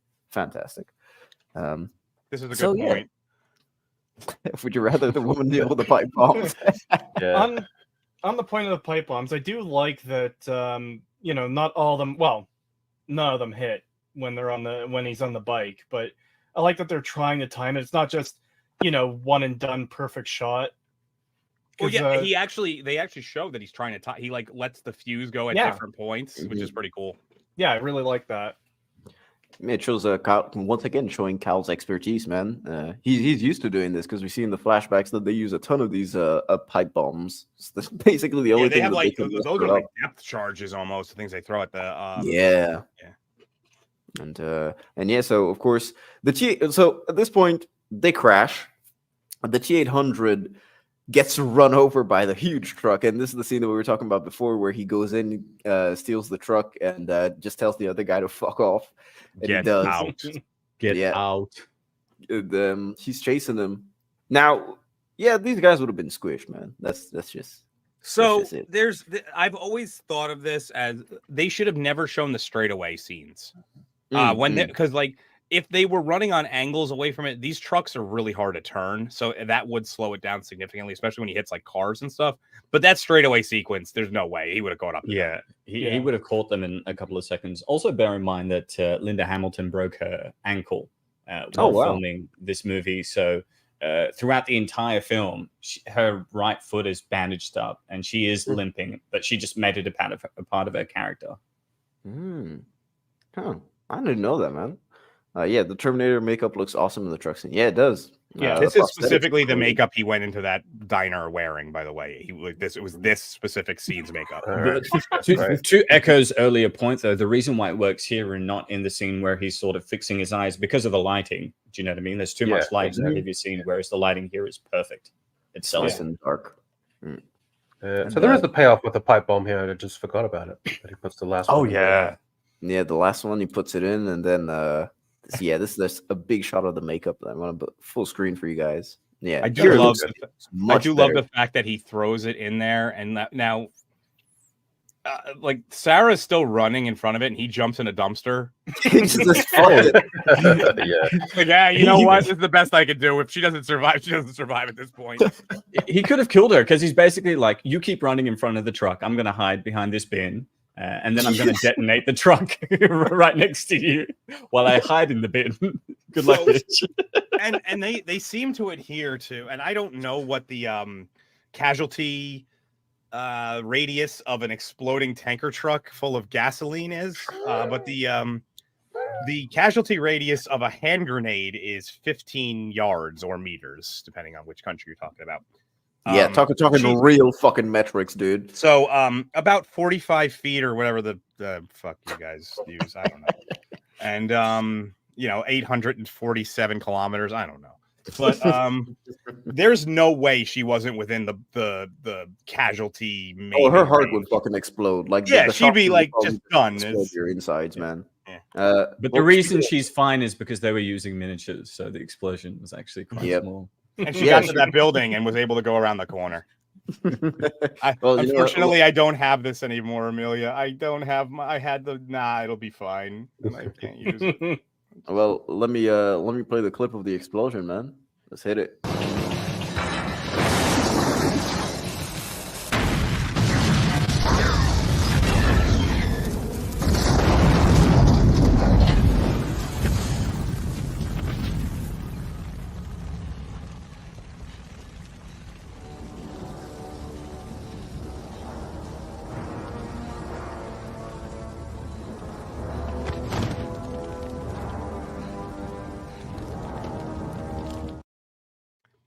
Absolute W stunt, man. I don't know exactly, so I'm going to use the standard American measurement system and say that she's at least within 1.5 football fields. That joke won't hit for anybody on the panel, but there's somebody out in the audience who got that one. No, I got it. That's like the running gag that Americans will use anything but the metric system to measure things. Yeah. Mm-hmm. Oh, well, they did use a ton of there's like the fire is real, man. This is sometimes as big as you can get on screen in terms of the explosion. This is massive, and even the embers that were falling on the dumpster, you can tell that those were real. That he was like Michael Biehn was just crawling out, like he was just avoiding fire. It's kind of getting hot in here. They were literally cooking, bro. It's hotter in here than it was in that hotel room. That's something I noticed. It's like he pops out of that dumpster pretty quick after it blows. What's amazing is how they're able to match the continuity of this big set fire and truck like in the background to the pyrotechnics explosion of the miniature, because this is really difficult to pull off. Like they had to recreate the building behind it, the exact look of the truck, and it failed the first few times. It would blow up and not the correct order, and when it finally blew up, they had to obviously match the continuity between the miniature and this. And just all in all, this is a technical marvel. For the amount of money they had in this film, a lot of these shots would have been impossible if directed by anybody else. Oh yeah, dude, I totally agree, man. I like, as I was saying also before, like W stunt, man. That dude that popped out of the fucking blazing inferno. Holy shit! I hope that he got a really big. Oh no, they just when they do that close up, it looks like a skeleton's burning. He just died. Yeah, they were like, he signed a contract. He was like, just make sure my family gets money, and they were like, yeah, sure. Just get in the blazing inferno, you piece of shit. And there he is. He comes back. He rises. The rise of the machine, I guess you could say. Probably the best fake out death in the history of movies, to be honest with you. The way that they play it back in is and this is where it becomes like true proper horror, and you're like, holy shit. And then it goes to the claustrophobic confines of the factory, which we'll see later on. And then, man, this is this shot, actually, I took the screen grab and I was like, man, yeah, you didn't need to do anything else. That's I was like, I don't want to make a thumbnail for this. I just want to put this screen grab as the thumbnail because it looks so good. Well, this was the closest they got to what his fever dream was, according to him, and then they did it better in the second movie. But this was the closest that they got to it. Well, this is the moment that the humanity that was masking the T-800 is completely gone. We see it in all of its technological horrific splendor. One of the things I also appreciated about this sequence when it's chasing them is it has the same limp that Arnie had when he got run over by the truck. Did you guys notice that? Yeah. This exact limp, yeah. Yeah, it's like if you look closely, like part of his leg is detached. Yep. It's you can't see it quite there. It's there's certain angles. I'm gonna share the this weird reveal of I always laugh at this scene. Hold on, let me find it. Let me nope, that's not it. It's this one. What? It's from Sarah Connor Chronicles. It's hold on, I'm gonna. Oh yeah, I remember this. I think I have the sound. Let's just tell me. Let's go. It's like he goes like, "Can you guys hear it?" I can't hear it, but No, I can't. it's fine. But he goes like, "What are you?" It might actually be better if there's no sound, just for the.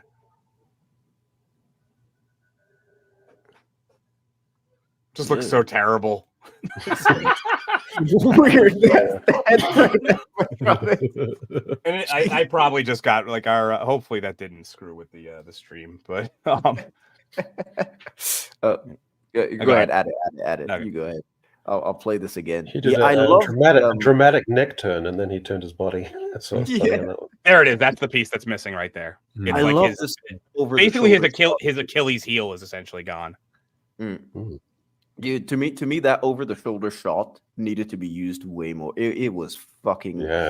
It's great. It tells you the fact that it's this huge actual mechanism that's chasing them. You know, as opposed to this, where you can clearly tell it's a bit of puppetry, and this where you can tell it's a rear projection. You know? Yeah, the over the shoulder has a sense of heft and weight to it, and dragging itself along, which looks great. It's incredible. And I do have in the behind the scenes photos, you'll see how they did the over the shoulder shot. It's like a dude, he's in there and he has the huge mechanism over his shoulders. It's really, really cool.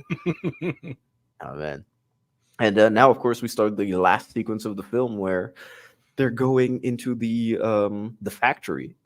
The automated production sequence has started, and the T-800 is fucking breaking through at this point. And now this is where you've lost all sense of, I guess, small humanity that he had by looking like Arnold. But Jesus, man, this is the proper Terminator as you would envision him. It's great. It's really, really great. And so sadly we have Reese, who is going to pass away quite soon in this next clip, I think, actually, which... Let me just play that. No. Run!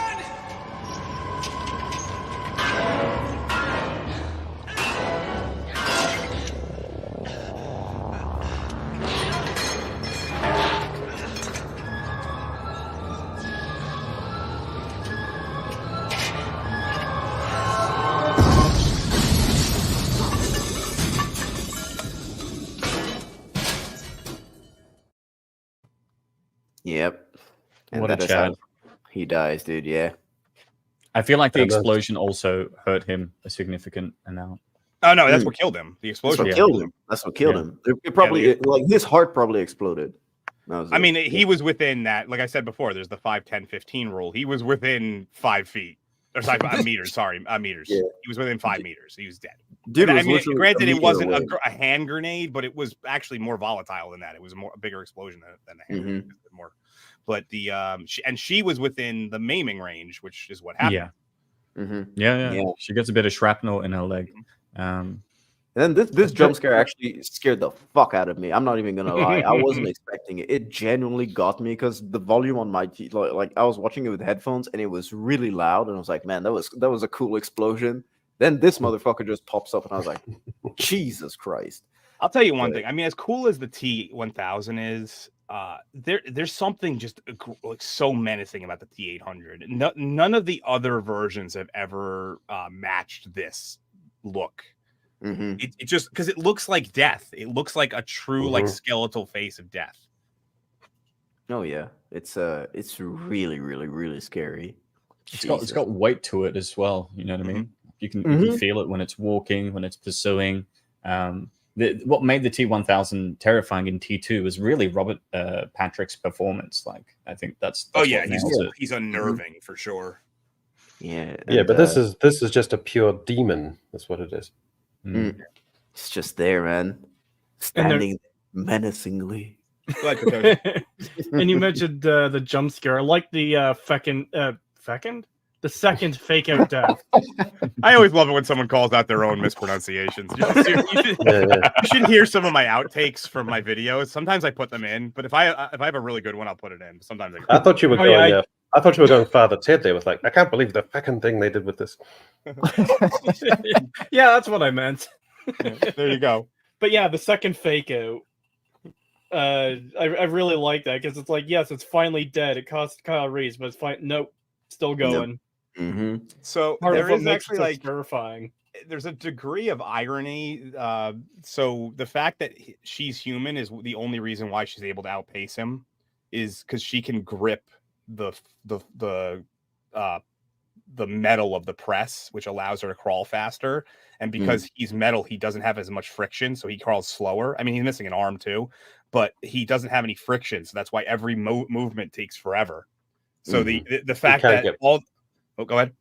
Oh, with the metal on metal, he can't get purchased and drag himself properly along. Exactly. Nice So it's like the irony of the fact that her being human is the superior thing at that moment. Catastrophic effect on her perm at this point in the film as well. Oh, absolutely. Yeah, she pretty much looks like this for the entire second movie. Actually, this is where she gets the look from for her hair. And now, of course, we witness the end of the T-800 with a nice badass one-liner to top it all off.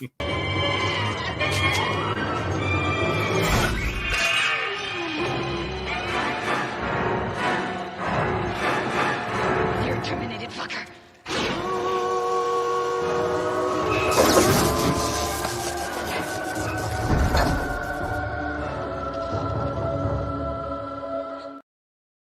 You're terminated, fucker. I've always, so I don't know if technically it feels this, but I've always kind of headcanon this part. So one of the lines that Kyle Reese says is, it doesn't feel pity or remorse or fear. And then right when she hits the button, its eyes bulge, like it realizes what's about to happen. So it actually kind of does experience fear because it's like, shit. It's like, I'm about to get crushed. I think it's less fear that it's about to get crushed and more that frustration that it cannot complete its objective. If that makes sense. No, I get what you're saying. Yeah, it could be. I just like to headcanon that it's like, oh, it just experienced fear for the first time. Yeah, and of course, the ambulance comes, police comes, all of that, and so this is. I don't know if they explained this in T2. Maybe I don't remember. But how did she escape? Like the ambulance to go all the way to Mexico she's not arrested. Wouldn't you be though? No, she's not arrested for this. She's they just assume that he's the culprit. Remember, she was in police custody, and she was the victim. Like, there's a paper trail of her being a victim. Oh yeah, that is true. If she kept her mouth shut, they'd just assume that Kyle Reese had tried to kill her and died. And also, even if she did try to explain it, they're just gonna think she's crazy. like, oh yes, I outran with this fucking busted leg. I outran an 18-wheel truck that was driven by a machine that then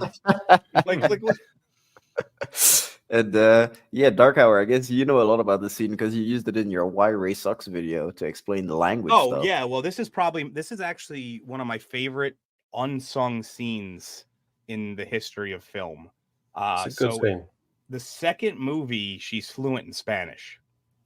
And they never have to explain it because she's learning it right here. It's a very natural progression. It's several years later, and she's going to go to Nicaragua.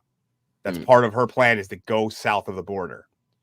And so the fact that they show this and then they pay off on it in the next movie, because she just flat out speaks Spanish. There's not like a struggle. She has a full conversation in Mexico with a guy. I love this scene. It's one of my favorite unsung scenes.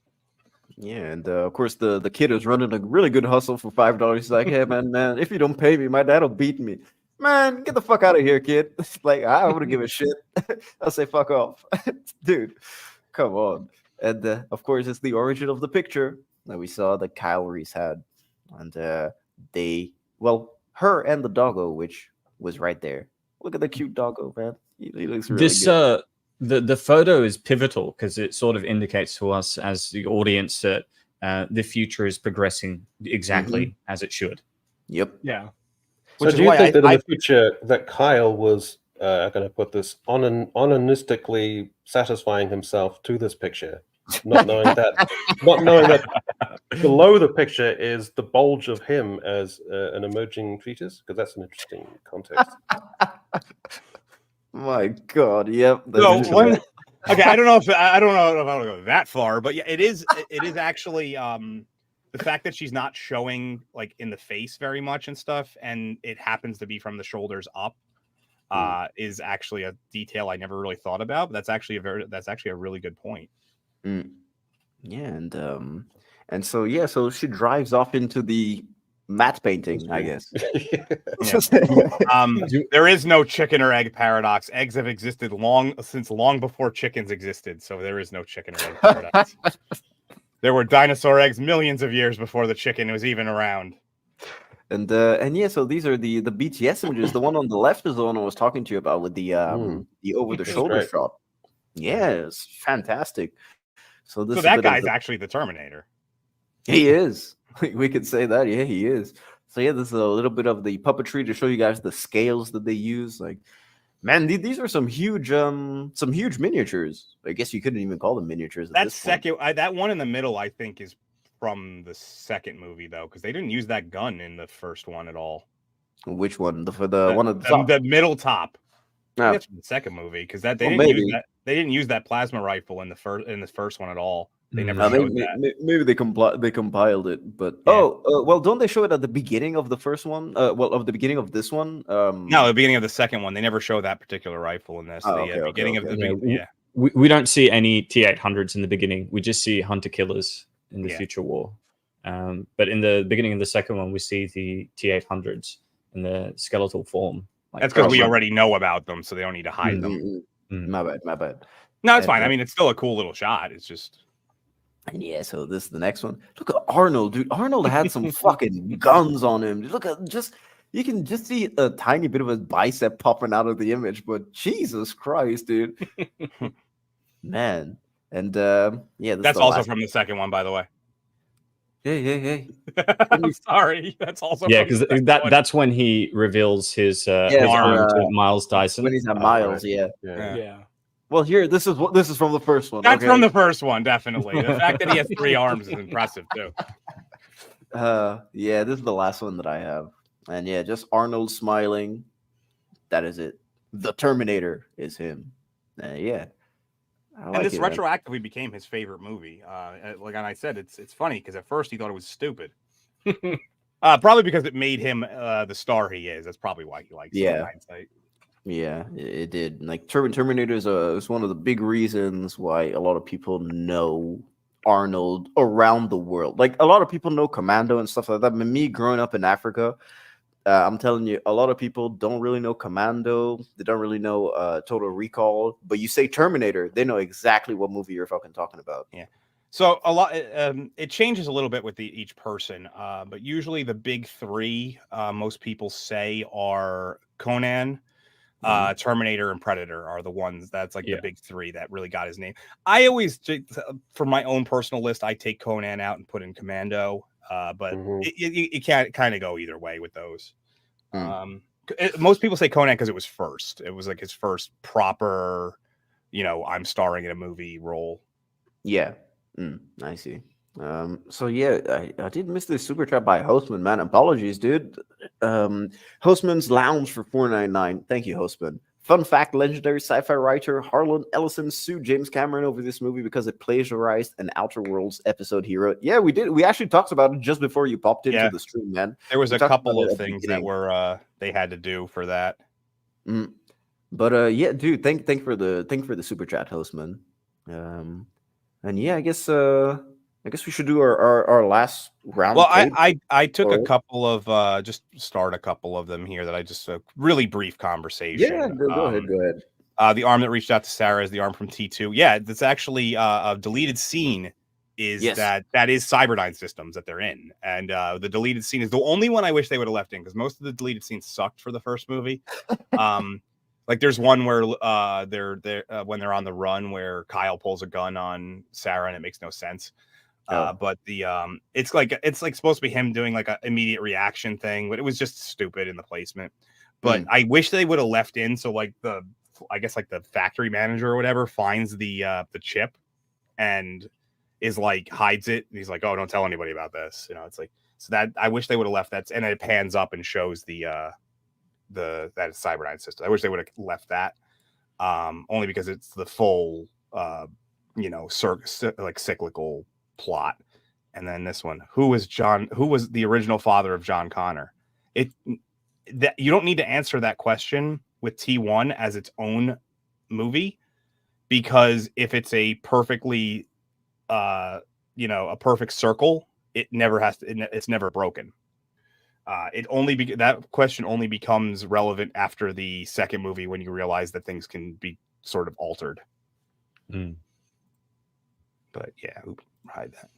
There's also something I want to mention. We're going back a couple hours here, but when he first explains to her what the Terminator is in the when they're in the parking garage, I forgot to bring this up way back then. It's okay, you can bring it up now. She bites his hand, and he's like, "Terminators don't feel pain. I do. Don't do that again." Another moment I really liked. Yeah, it shows to her that he's actually a human, which is which is great, because like she's in this basically mind fuck that's going on right now. Everything that she, at least to her, like in that instance, she's like, well, at least he's human.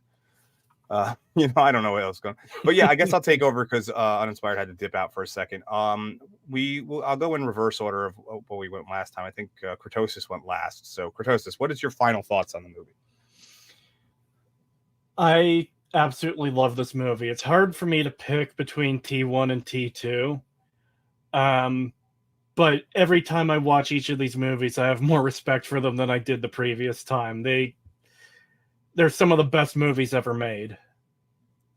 Oh yeah, definitely. I think that the first one is like I said, a little bit better in terms of structural integrity of the script, but you can't go either way. I don't fault anybody for picking one or the other. Nia, I think you were the middle one last time. Yeah. I don't know. Like I really love this film. I think it sort of was the blueprint and template for James Cameron's future works. His vision, commitment to blending sci-fi with horror, and this one in particular just really created a deeply immersive experience that's as thrilling today as I'm sure it was when it was released in '84. You've got Schwarzenegger's portrayal of the Terminator as a cold, unstoppable force, paired with Linda Hamilton's evolution into a kind of emblem of human resilience, giving the film a lasting emotional depth. You've got the practical effects by Stan Winston, Brad Feidel's eerie score, which Echo's not a huge fan of. But I think it's yeah. I think it grounds this movie in a gritty realism, and I loved it. It was such a pleasure to rewatch it for this. Well, thank you for being on. It's this was one when I realized I had an opening and you and me were talking about it. I was like, this would be a fantastic one to get him on for, and and then it just turned out that you were doing all like kind of pseudo related film today for your channel. Oh, I'm doing the next film that James Cameron made. Exactly. So it actually worked out. It's perfect. Echo, you want to give your final thoughts? Well, I was just thinking, is there any other film which has a ratio of characters who are dead by the end of the film compared to this film? Because doesn't everyone essentially in the cast die, apart from Silverman? All the named characters for the most part, yeah. That's I can't. With the name characters, I think we have so there's 6, 7, 8. Yeah, we have 8 named characters. So we have Sarah Connor, Kyle Reese, the T-800, Lance Henriksen's character, Traxler, the criminal psychologist. I forget his name, man. Dr. Peter Silverman. Yeah. Silverman. Then we have Ginger and Matt. And that's pretty much it. Everyone's dead, but it's great. My feelings are that it's a great insight into. Well, first of all, I like films that are very pure in their premise and concept. If you take something like The Exorcist, very simple, very pure, and it takes that one simple, pure concept and it heightens it to its furthest imaginable peak. And the same thing here. It's a demon mixed with technology. It absolutely will not stop, and it's very pure and simple. My other takeaway is that it gives you an insight into what a really great auteur or director means and is capable of, because if this was someone other than James Cameron with this budget, it would be Z-grade schlock. So it shows you what a great director is capable of transforming material. And yeah, it's just it's always going to be a great film. I love it to death. Yeah, and we haven't really mentioned, how actually beautiful what's her face is in this film. Oh, Linda Hamilton, yeah. She it's weird because like I remember the first time I saw it and I was like, wait, that's the same woman, because she looks so much different in the second movie. Like facially you can tell it's the same person, but like her body is completely transformed. You can tell she got ripped, absolutely ripped. And for Echo, because he didn't get to see it, I will just give it a little sample here of the dancing. Yeah. All right. Just like that guy's got the double.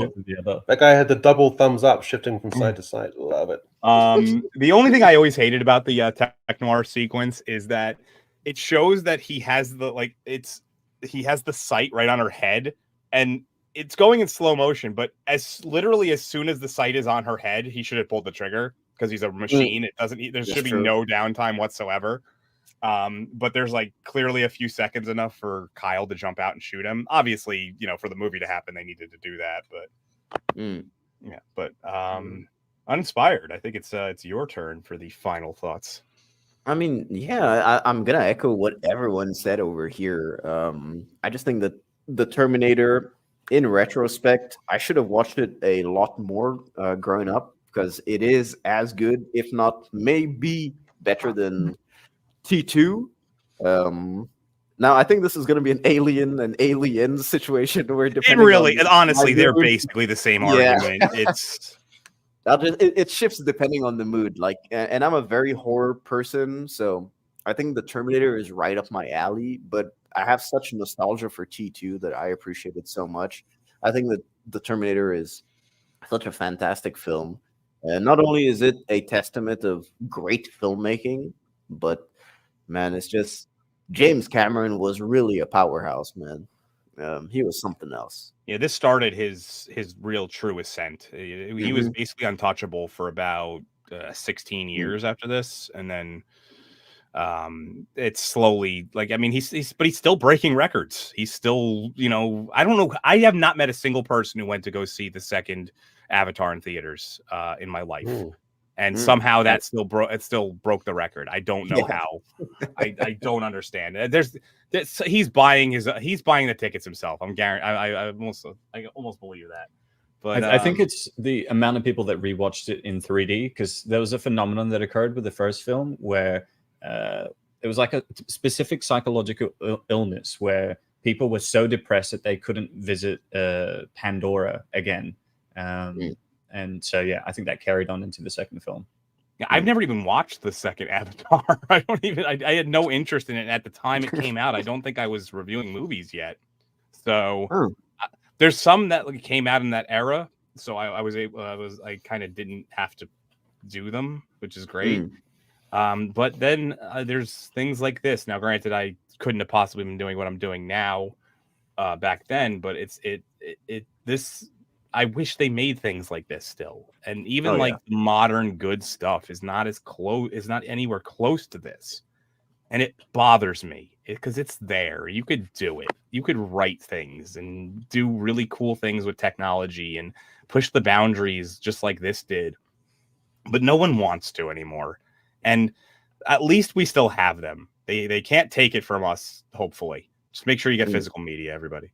Yeah. Do you think that there was at a very vague, latent level, do you think one aspect that also made this film work is that when it came out, up till then you'd had like in the Rust Belt, the car manufacturing plants and all of that, which were starting to change, automation coming in, these sort of scary, intimidating, and dubious-looking machines that were taking over jobs and looking very, very sci-fi and futuristic, but also vaguely threatening in a kind of socio-cultural sense. That's in the mix somewhere.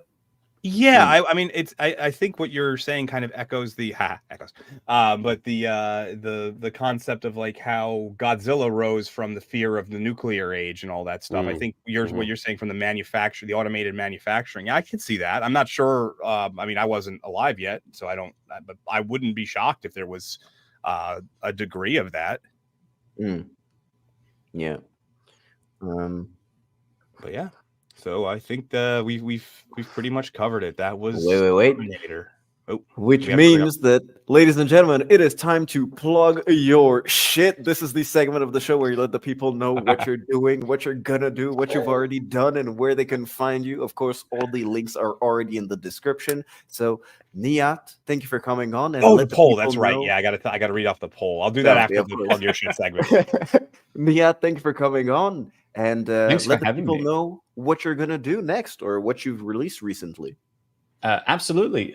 Next up on the channel, I'm about to cover Aliens in about 45 minutes. We've got this new series where we're covering every Alien and Predator film in chronological order of their release. So we began with Alien last week. We're doing Aliens this week, Predator next week, and then ending with Alien Romulus. So that's going to be a lot of fun. But it was a pleasure to be here. I really love you guys. You make amazing content. Thank you, man. Both of you and together as well with this 2O's podcast. So it's an absolute blast to be here. Thanks for having me. It's going to go through the roof eventually. Eventually, I say. Eventually. But dude, thank you so much for coming on, man. Thank you. Yes, and I will be on a few of those. I'm scheduled for a couple of those Predator and Alien ones. Specifically, I ones that I'm not sure we'll ever even get to, or might not be a while for. So I decided to do them. Like ones that we did do Alien last week or 2 weeks ago? Last week, yeah. And I was already so prepared because we had done it on here that I was just like, I didn't have to rewatch it. I just had all my notes still and everything. I just went with that. Perfect.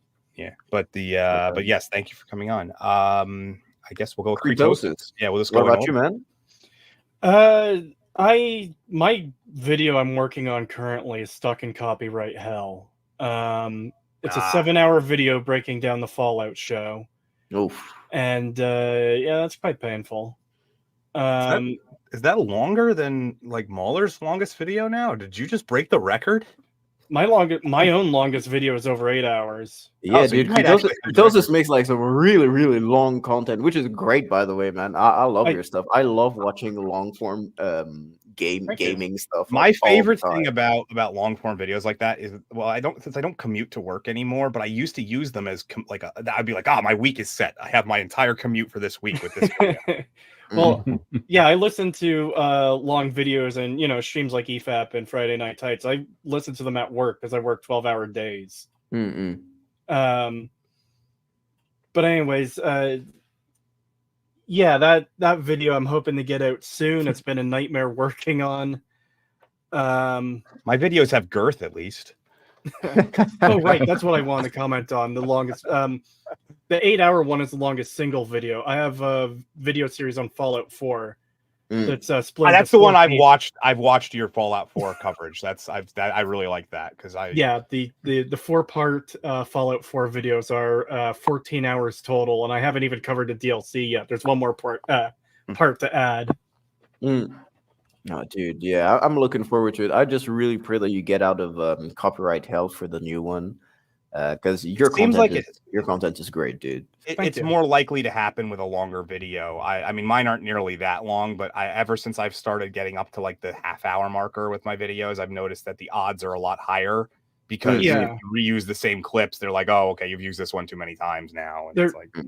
There seems to be something of a sliding scale. So I had someone helping me edit this Fallout video, and I would upload segments of what I've gotten completed. I took care of most of the show footage, and I would send that off to him to add in like additional clips, kind of like how Mahler does. Yeah.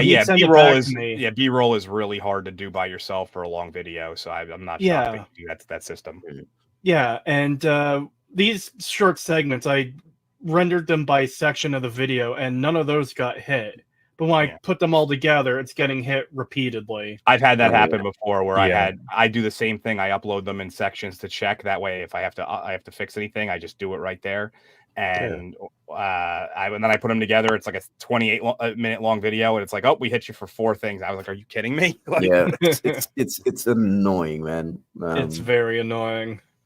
Dude, I genuinely hope that you get out of it, because I'm waiting on that video, dude. It's fair use is really is hard for a lot of these companies to argue, so I think you'll be fine. But I can't wait to see that, man. Because I you and me had a discussion on it, because I didn't hate the Fallout series, but I'm also not as in depth into it as you. So I really want to hear your perspective. So that's one I will definitely check out. And I hope everybody that's watching will, because he knows his shit when it comes to Fallout. Of course, his channel is linked in the description, man. So do check it out if you're not familiar with Kretosis. I also do gaming streams somewhat frequently. Yeah, so, dude. Come hang out. You've been doing some good ones. Now you've been doing Iron Lung, right? Haven't you? Yeah, I played Iron Lung the other day. First time playing it, really enjoyed it. Nice. And Monday, I'm going to be torturing myself with one of the Dark Pictures games. Hey, those aren't that bad. Those aren't bad.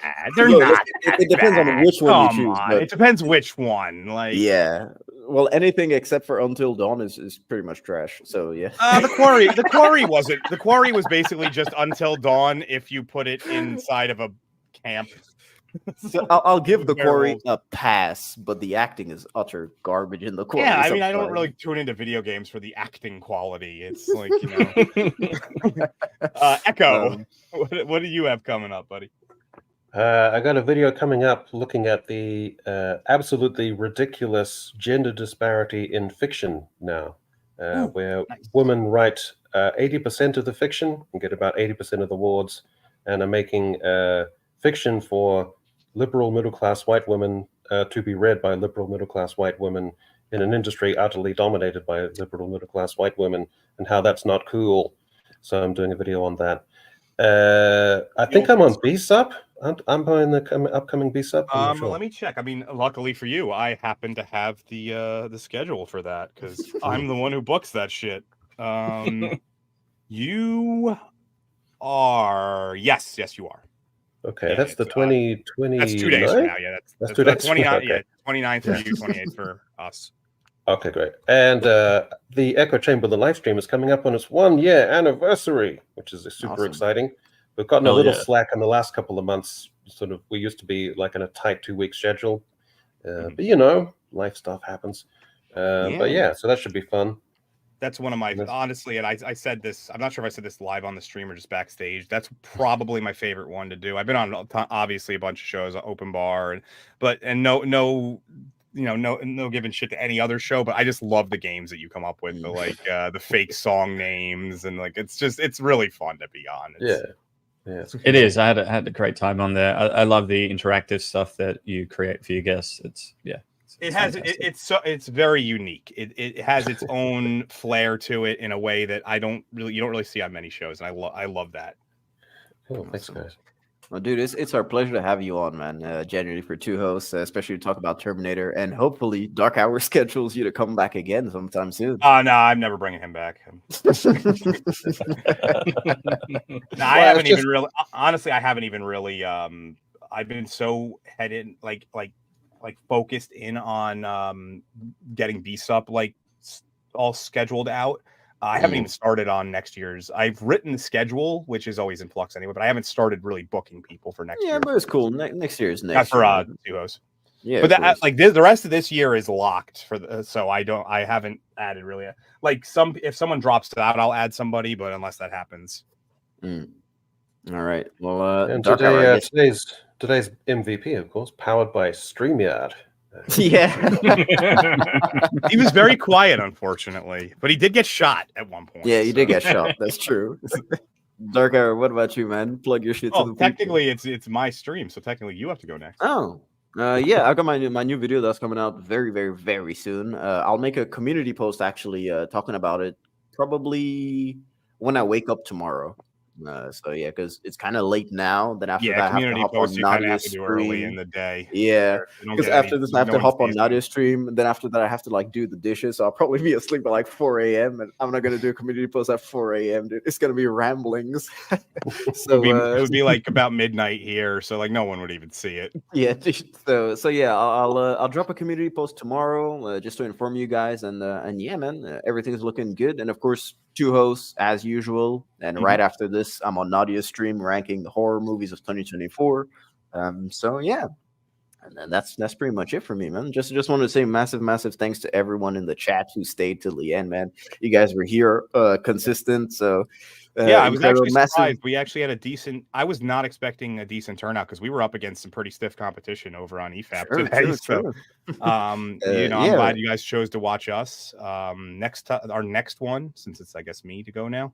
Yep, go ahead. Our next one will actually be one of our midnight runs. It will be on the 9th. And that will be, unfortunately, we'll be going up against the yacht. I'm sorry, buddy, but that will be 13 Ghosts. Oh yes, we're bringing back Avalon Faye. That was the favor I did for her for coming on and talk and being our expert in the field for Boogie Nights.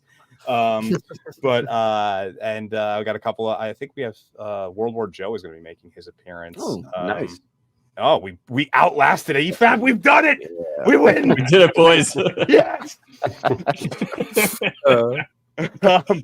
But my next video is coming out probably Monday. That's what I'm aiming for. Tuesday, the latest. It's going to be for Venom 3, which is absolute dog shit. And I will be on Beast, obviously, despite the fact that people don't seem to like me over there. Nah, I'm just kidding. There was like one person. So I have access to their repost channel, and someone was like, does Dark Hour have to be on every show now? And I was so tempted to be like, but it's not my like channel, so I don't comment. Like, you son of a bitch. But yeah, just wanted to say a massive thank you to all of you guys on the panel, man. It's been a pleasure. Massive thank you to everyone who sent in super chats and who stayed in the chat as well. Just because they short stroked it this time doesn't.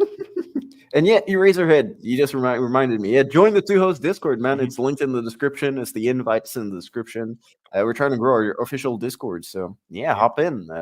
We've got a ton of work that was done by Professor R2, who of course is pointing out poll Dark Hour. I just ended the poll, and that's the last thing we're gonna do, and then I'm gonna play the outro. And out of 79 votes, which I didn't realize that there was that many people who had watched, it must have just been coming and going. 59% to 40%. How is that even possible? There's 1% who didn't vote. Like what? 59% saw Terminator 1 first. 40% saw T2, and 1% abstained. Apparently.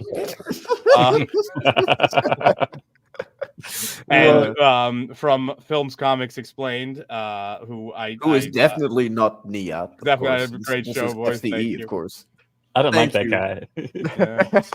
Well, it's funny because you don't really use it as your online, like your on-stream persona name. I mean, you put it in like the description, but you use your actual name, which throws some people off sometimes. I think it does. In the chat, they're like, "Oh my god, Film Comics Explained is here." It's like, yeah, I'm in the panel too. Yeah. It's funny because like I always say, I probably would have chose a different name had I known this was the route I was going to go. This was just my like Discord name, and when Drinker had me on, this is just the only one I could really give him. Yeah, so but dude, at least if you had changed something to something else than Dark Hour, we wouldn't have 2 hosts. That was the thing. Well, yeah, I mean, I've made the best of it, but had I known this was the route I was going to go, I probably would have done something different. But yeah, you're missing your umlaut today, though, Dark Hour. That's kind of frustrating for me. Oh yes, I don't think I could put that in this. I think I could do that on Streamlab though, so that'd be pretty cool. Yeah, next stream will be on Streamlab, so hopefully we don't fuck up. Yeah. But that all being said, I think it's about that time we hit the old dusty trail and head off to the Mexico or wherever the hell Sarah Connor was going. Head off into the matte painting. Into the matte Nicaragua. Well, I think she was driving towards Mexico at that point. But right. Why do they need a matte painting? Why don't they just use an actual landscape out in the desert? Why do they have to use a they didn't have any permits. Maybe, yeah, or maybe, yeah. I don't know. It's that weird. Final shot as well. I'm really like late. I do have to go and prepare for my podcast, but like that last shot. No, that we see we're of, ending. Don't worry, man. Sarah leaving. A police officer came. It was the final shot they had to do, and a police officer. They'd been setting up that shot all day for like 5 hours. Not a single car came. Then a cop car arrived, and he's just like, "What are you guys doing? Where's your permit? You're in the middle of the road. This is dangerous." Jesus. And the production tech was with his son, and he's just like, "Oh, this is my son's student film, and we're just helping him here." And then the cop was just like, "Oh, okay. In that case, I'll block traffic for you." So he went down a mile and enabled them to get that shot. So I always thought that was hilarious. Anything for a student. Yeah. Hell yeah. That's awesome. Well, that being said, thank you everybody, and have a good night or morning in some of your cases. Bye. Have a good one.